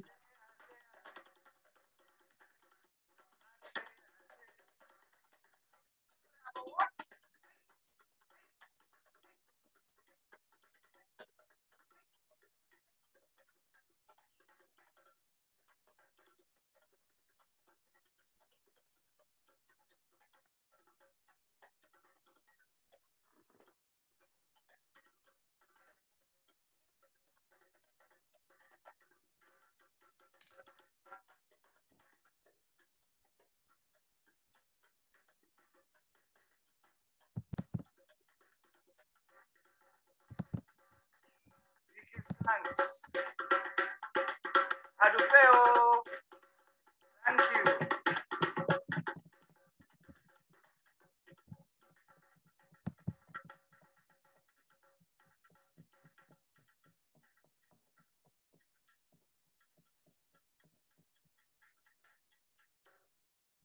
Awesome, awesome. All praises to the Most High, Mother and Father of all things divine, our divine creator, Mother and Father. We give thanks for what's taken place this evening. And I bid you all safe journey, travels, wherever you are, whatever you're doing. If you had to go somewhere to sit, or if you're at home, then I bid you all a wonderful, blissful evening and see you tomorrow.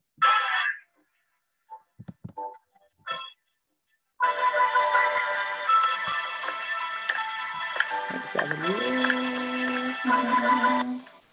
walk, I strut, I walk, I strut, I walk, I strut.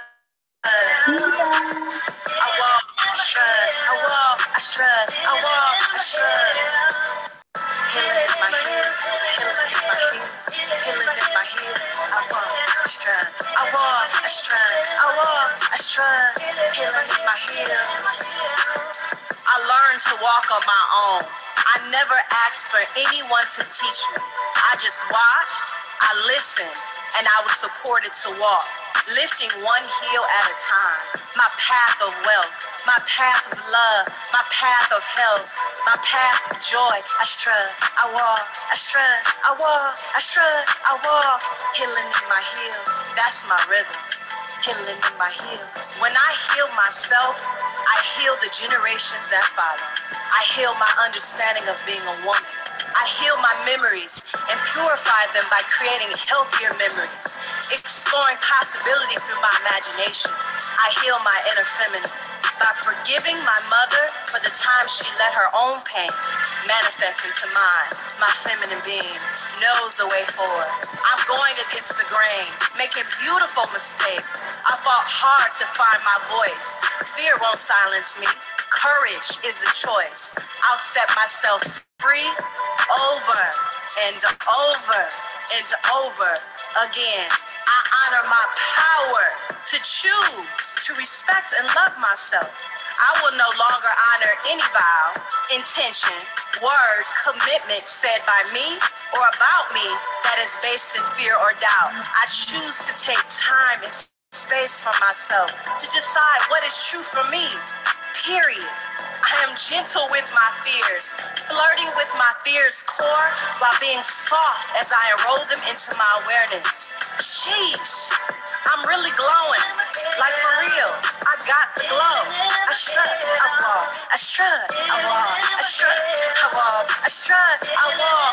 Healing in my heels, healing in my heels, healing in my heels. I walk, I strut. The greatest gift I can give to others is my personal healing and development.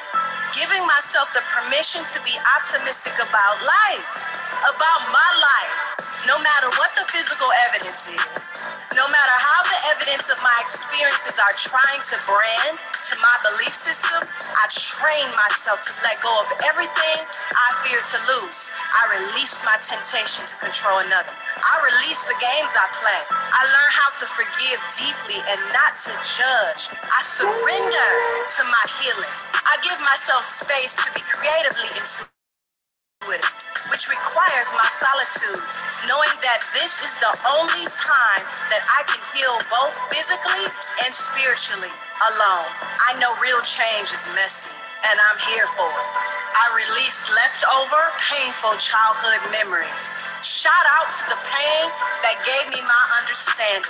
See, my red bottoms are stored with the blood of my egos, my limiting beliefs, and my old emotional patterns. Underneath my walk, underneath my strut is the sacrificing of 1,000 needs. My flats are in my bag when I need to just be, but I strut. I walk, healing in my heels, healing in my heels. I express my feelings as an act of sacred communication and intimacy. I can be in a relationship without taking responsibility for another. I take responsibility for my thoughts, feelings, and behaviors. I get my power back. My life is mine to live. My power is mine to keep. And I don't have to give it away to anyone. I am now choosing to cleanse myself and release any and all thought forms, beings, situations, and energies that are no longer of service to my highest, my sexiest, my greatest good across all planes of my existence, across all lifetimes and mindsets. I speak to all energies that are less than love to be transmuted for the highest good of all, and so it is, because I'm a beast. I'm an alchemist. I do this. I strut, I walk, healing in my heels, healing in my heels, healing in my heels. I use everything: trauma, pain, disappointment, good choices, perceived bad choices. It is all my moldable clay to create possibility. I heal it all. I am not impressed, even though it feels real stress. I won't build a shrine glorifying emotions or thoughts that are not aligned with my highest self, but I will allow myself to feel and process for a time. And when that time is up, my mind, my body come with me. I love my heels. I love my healing. Healing in my heels. I strut, I walk, strut, I walk. Yeah. Straight legs. Healing in my heels. Healing in my heels.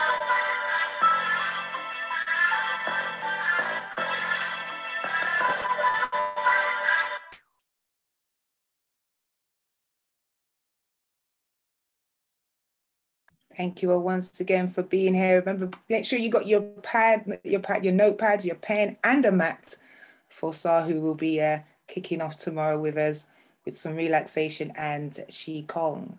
I'm Tricia Elevator once again. Thank you. This has been the Infinite Love Summit, day, night 1.